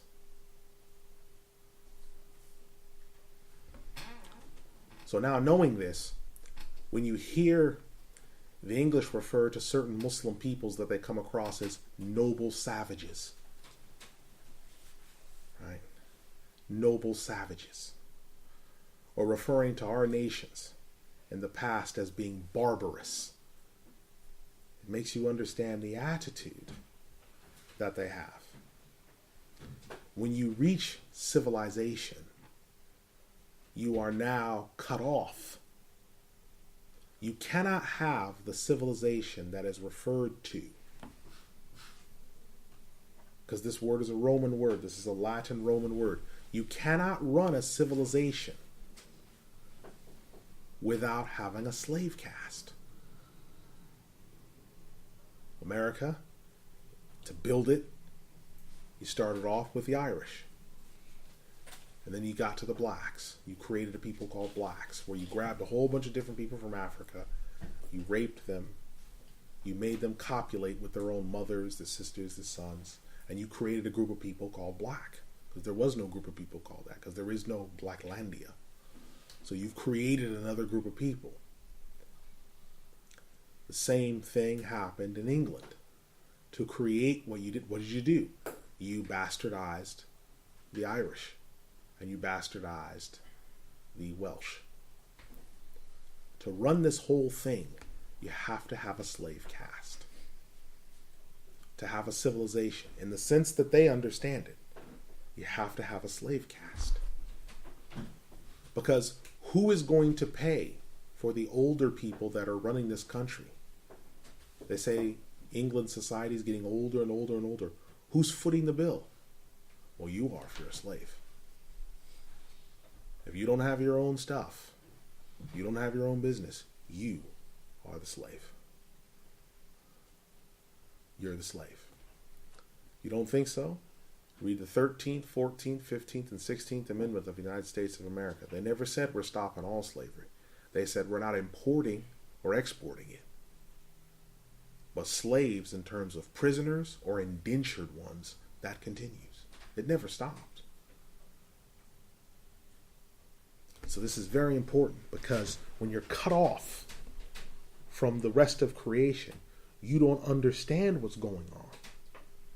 In places where they've not become civilized and they're still noble savages, they understand when the water table levels rise. Water tables have risen. People that are called barbarous because they don't have a centralized government that runs everything, compulsory education for everybody. When people have that, they can look at the world around them and understand what's going on. Right? So this is very important. When you read works like Studies in Primitivism, Das Kapital by Karl Marx and Friedrich Engels, the selected writings of Joseph Stalin, you can see one of the reactions of communism was to try to break free of the slave caste system. But they wound up falling back into it, because if you're following the Western model of building a society, you have to go through the 3 phases of human interaction. So what do they do when they arrive somewhere? They arrive somewhere, it doesn't look like theirs. they destroy it, and then they rebuild it in their image. So then the people that are there have been infected mentally and think, I've got to get civilized. That's not civilized, or that's not this, that's not that. And you create urgencies in those people that wouldn't normally be there. Gotta go here, gotta go there. My kids have to do this. They have to. Why do they have to do it? Because they do. Everybody does. Everybody doesn't, because if everyone was doing it, all 7 billion people would be doing it. But it's not that. It's an urgency that's been created because they've been told this is what you do. Like there's an urgency that's been created that brown people buy skin whitening cream solutions in Africa. And they rub it on in the hope that their skin will stop being so dark. That they wear green and blue contacts in the hope that they will resemble what are they trying to see in the mirror? You know what they're trying to see. You know what they're trying to see. And it's not by accident, it's by design. So if you, as a summing up final point, because I know we must break for Maghrib, if you have not detoxed from this programming that you have digested for 15 years, when you're looking in the mirror, you are not seeing Ahmed or Muhammad. What you're looking in the mirror and seeing is Bob Johnson. Because 15 years of programming has been to say, you need to look like Bob Johnson. And so people try to dress like Bob Johnson, they try to talk like Bob Johnson, they try to live like Bob Johnson, even though their name isn't Bob Johnson. That's called programming. Isn't that why it's called television programming? That's what it's called that. Because television programming is to program things. Computer programs are to do what? To control your computer. Isn't that when you turn it on, it says master-slave connection established? It's like, okay, who's the master? What's going on here? The master-slave, it's not connected up. I don't understand what's going on. It's the same thing on television programs. Who's the slave? Well, that's up to you. So this is all extremely important. And so Ar-Rahman, the Imam chose a brilliant example to bring this to, because every day he brings about some awesome behavior. By deprogramming and going away from the Bob Johnson paradigm, you can appreciate the creation, understand that things are happening, that our planet is changing. When does a planet wobble 1 degree and everything, okay, it's all right now. Let's go back to the theater. Let's go back to watching Phantom of the Opera. Wait a minute, just a second. 10 years ago, the planet wobbled 1 degree.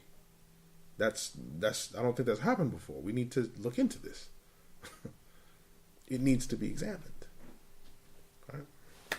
So, سيقول قولي هذا استغفر الله لي ولكم استغفر الله إن الله غفور رحيم يرحم الراحمين. Inshallah, we'll stop here. We'll pray Salat al-Maghrib, inshallah. Bismillah. All right. I think I know already. Yeah, I know already. Alrighty. Alhamdulillahi Rabbil Alameen. والصلاة والسلام على رسول الكريم وبعد. Alhamdulillah, before we had our break for Maghrib, we had reached our ayat 29, after having read ayat 18 to 40. So we'll carry on from ayat 30, where the Imam rahimahullah, he says, quote, as for the statement of the Exalted One, where he said, and we have given you the 2 weighty things. The 2 weighty things that have been given have been referred to in other ayat. The intent, the reckoning, but the 2 weighty things are the jinn and human beings. And they're named that because when they walk on the earth, they walk heavily. And then the Exalted One, when he said, if you're able to pierce through the boundaries of the skies and the earth, just like an arrow pierces through its target, And these boundaries are the outer limits. So if you're able to know what's in the skies and the earth, then find out. I said by Ibn Abbas, if you're able to avoid death by exiting from the boundaries of the skies and the earth, then ward it off and exit from them. So wherever you are, death will find you. But if you're able to make ways to traverse the skies and the earth, to ward off death by other means, then do so. If you are able to pass by the boundaries of the skies and the earth, then do so. But you're not able to do so unless your Lord has given you permission to do so. You do not traverse the skies and the earth boundaries and go through them except with authority, meaning the authority of Allah is dominion, because He owns everything, as said by Ibn Abbas. You cannot do so except with proof, as said by Mujahid. You cannot do so except with dominion. And no one has the dominion but Allah.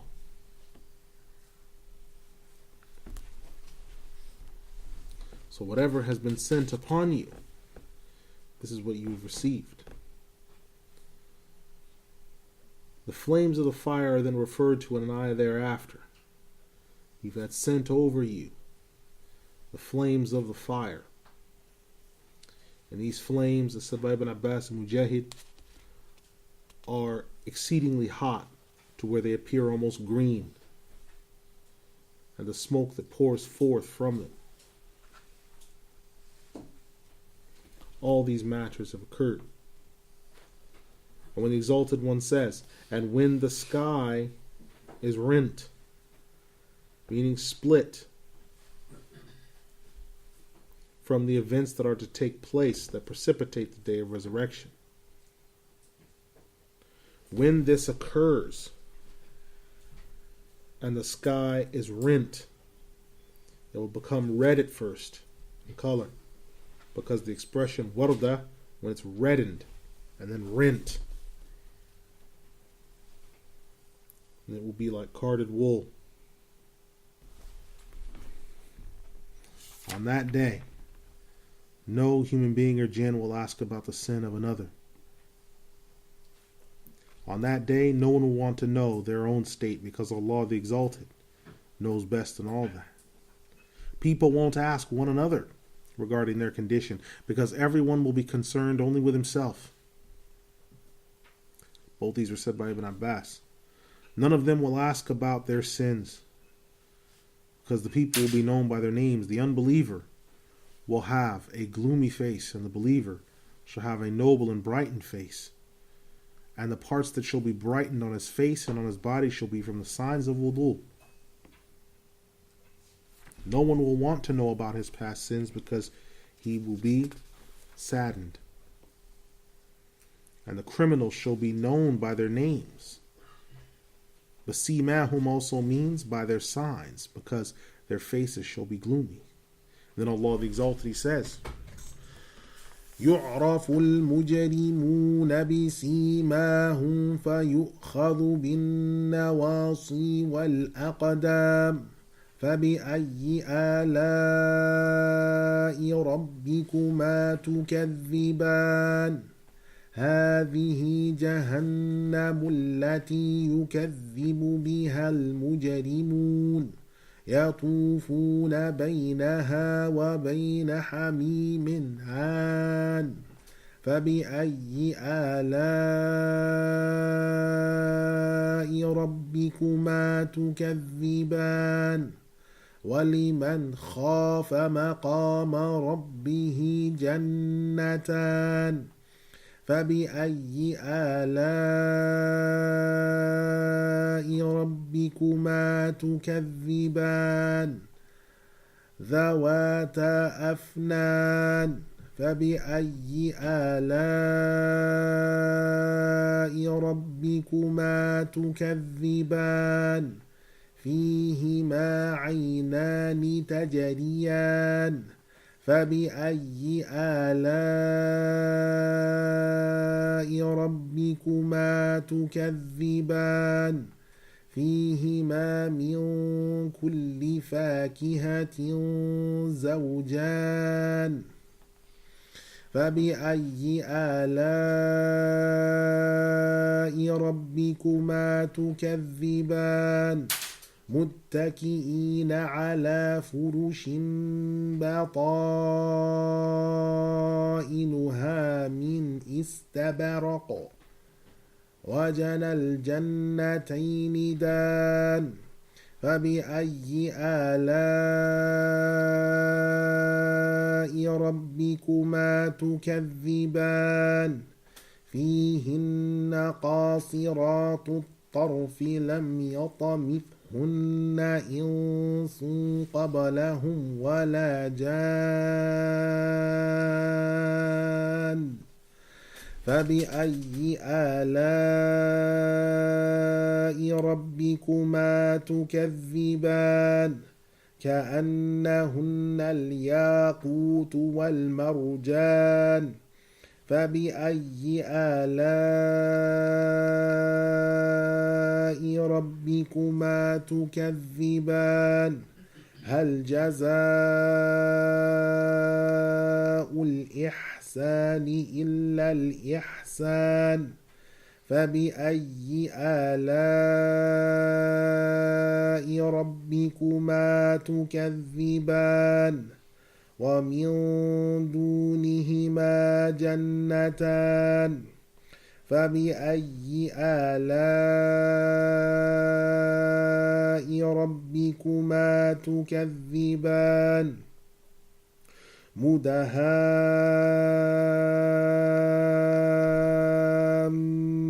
مدهامتان فبأي آلاء ربكما تكذبان فيهما عينان نضاختان فبأي آلاء ربكما تكذبان فيهما فاكهة ونخل ورمان فبأي آلاء ربكما تكذبان فيهن خيرات حسان فبأي آلاء ربكما تكذبان حور مقصورات في الخيام فبأي آلاء ربكما تكذبان لم يطمثهن إنس قبلهم ولا جان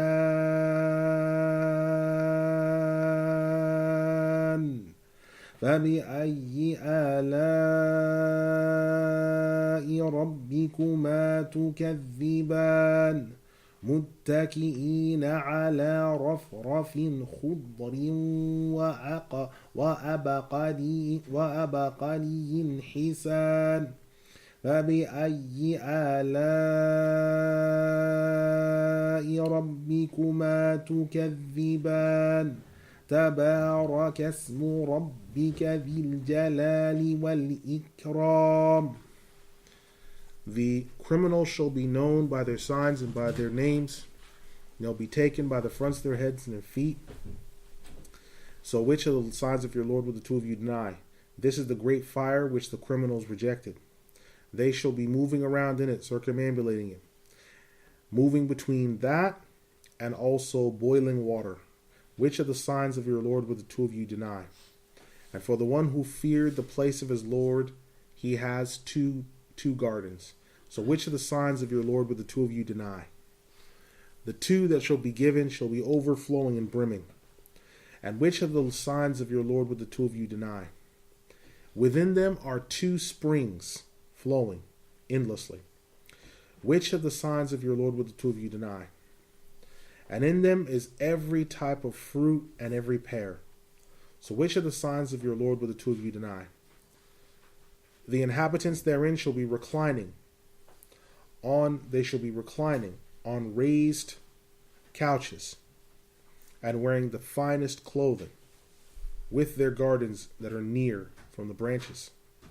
So which of the signs of your Lord would the two of you deny? Therein shall be maidens, which neither jinn nor man had touched before, for them to be defiled. And which of the signs of your Lord will the two of you deny? It is as if they are fine rubies or pearls. And which of the signs of your Lord will the two of you deny?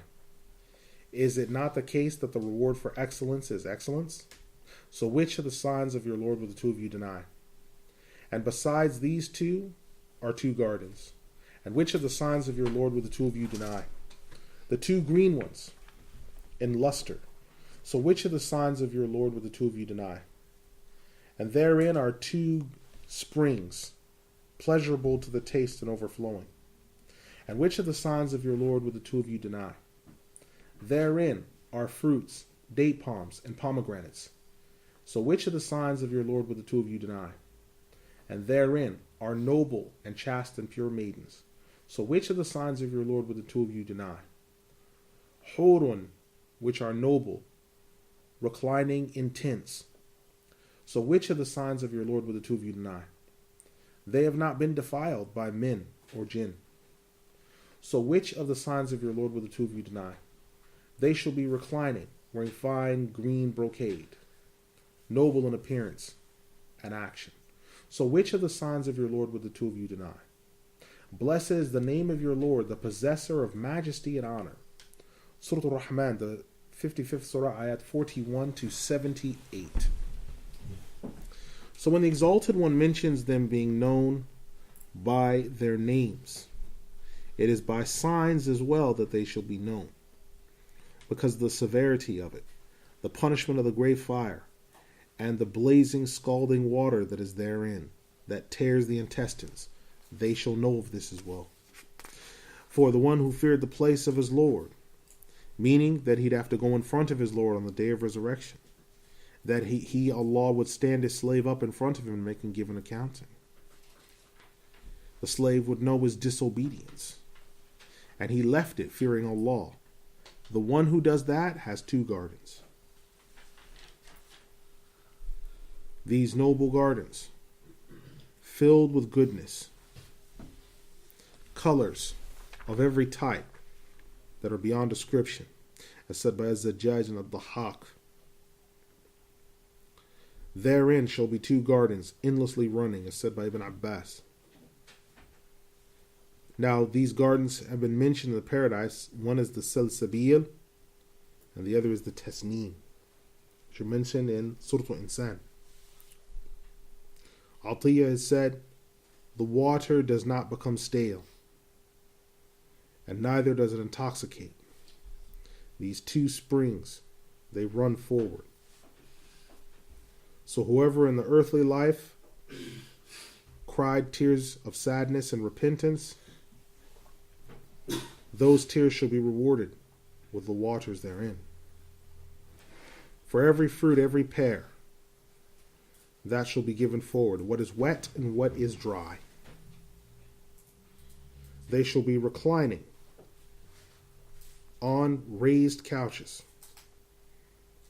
in nobility, having pillows on their backs. These people shall have the best, as said by Ibn Abbas and Qatada ibn Da'im. So this is what has been given to these particular people. The noble among them, which shall be near and not far away, therein shall be chaste maidens. We've discussed this in Surah Al-Safat, 37th Surah, ayat 48. These chaste maidens shall be at these two gardens. They shall be at the raised couches, and they've not been corrupted by men and jinn. Corrupted by men and jinn, meaning that they've not been corrupted by earthly marriage, in which they've been deflowered, and they've not been corrupted by They've not been corrupted by a monthly cycle. Hands have not been laid upon them in an unchaste manner. They have not been touched in such a way because they've been created only to reside in the paradise for eternity. And this is the attribute of these maidens of the paradise. Whereas the women of the earthly life, these women, they get defiled. They have their monthly cycles. The women for the hereafter have no such thing. In this ayah is also an evidence that jinn get married and have family just as human beings do. And they resemble rubies or fine pearls because of the luster of their beauty and their nobility and their chastity. As was mentioned by Ibn Abbas, Abu Mansur al-Lughawi, and others. Is the reward for excellence except for reward? Meaning this earthly life. Shall they not have reward? So the reward of the one who believed La ilaha illallah and acted by what the Prophet Muhammad sallallahu alaihi wasallam came with, can the reward be for one except the paradise? Anas ibn Malik narrated that the Messenger of Allah sallallahu alaihi wasallam read this ayah, and he said, "Do you know what your Lord said?" And they said, "Allah and His Messenger know best." He said, "Indeed, your Lord said, is the reward for those who we blessed with tawheed? Shall that reward be anything except for the paradise?" From besides these, there are also 2 other gardens in the paradise for the one who feared the place of his Lord. This was mentioned by Ibn Abbas, as well as a hadith from Abu Musa from the Prophet ﷺ, who said, there are 2 gardens of gold and 2 gardens of silver. They are green and lustrous in color.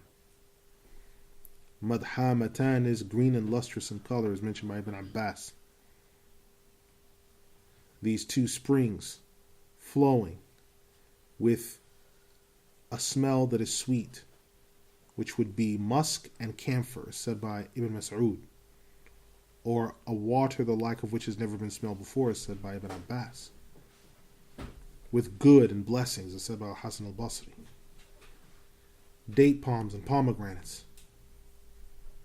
Ibn Abbas has said, the date palms of the paradise are much larger and more lustrous, and they are red in color from what we know of the narrations.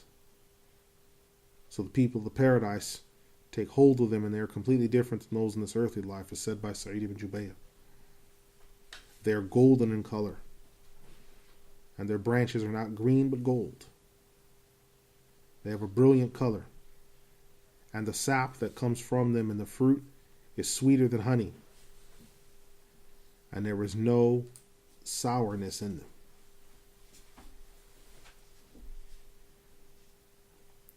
So this is the understanding that's been given to us. As for within these 2 gardens of the 4 that have been mentioned are the Hur Ain. And these Hur Ain are described as by the Prophet sallallahu alaihi wasallam, has been in the hadith as saying, as having noble actions and noble faces.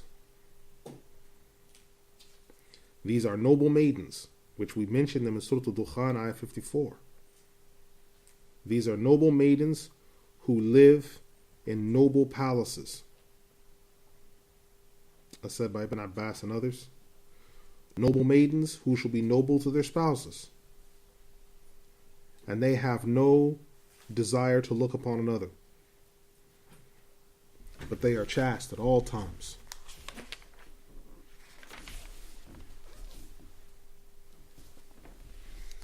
And the tents, the khiyam mentioned in the ayah, is more of a reference to houses.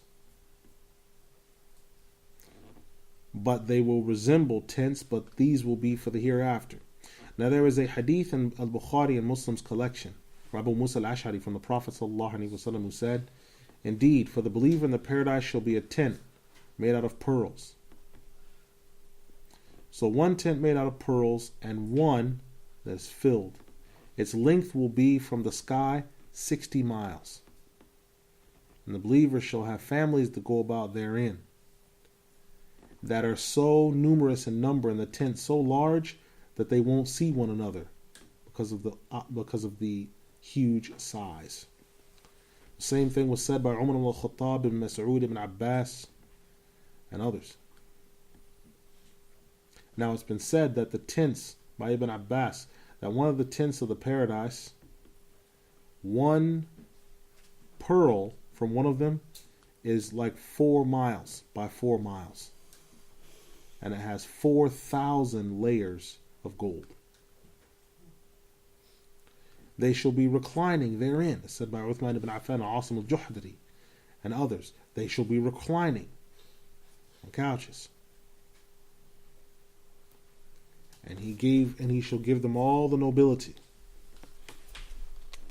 So they shall be housed therein, raised up, and in the most honorable of stations. Then the Exalted One says, blessed is the name of your Lord, meaning in mentioning the name of your Lord. Blessing is that, because He, Allah, is the one that gives blessings, the possessor of majesty and honor, which was also mentioned in ayat 27. So in the recitation in Sham, it is Dhul Jalali wal Ikram rather than Dhil Jalali wal Ikram, by the vast majority. But both are sound. Close quote. أقول قولي هذا أستغفر الله لي ولكم أستغفر الله إن الله غفور رحيم يرحم الراحمين ولا إله إلا الله. So we've reached the end of Surah Ar-Rahman. Is there a question from anyone on what we've covered so far? No? Okay. No? Alright, so if there's no question, we'll close here. سبحانك اللهم وبحمدك واشهد ان لا اله الا انت استغفرك واتوب اليك انه غفور رحيم يرحم الراحمين ولا اله الا الله. السلام عليكم.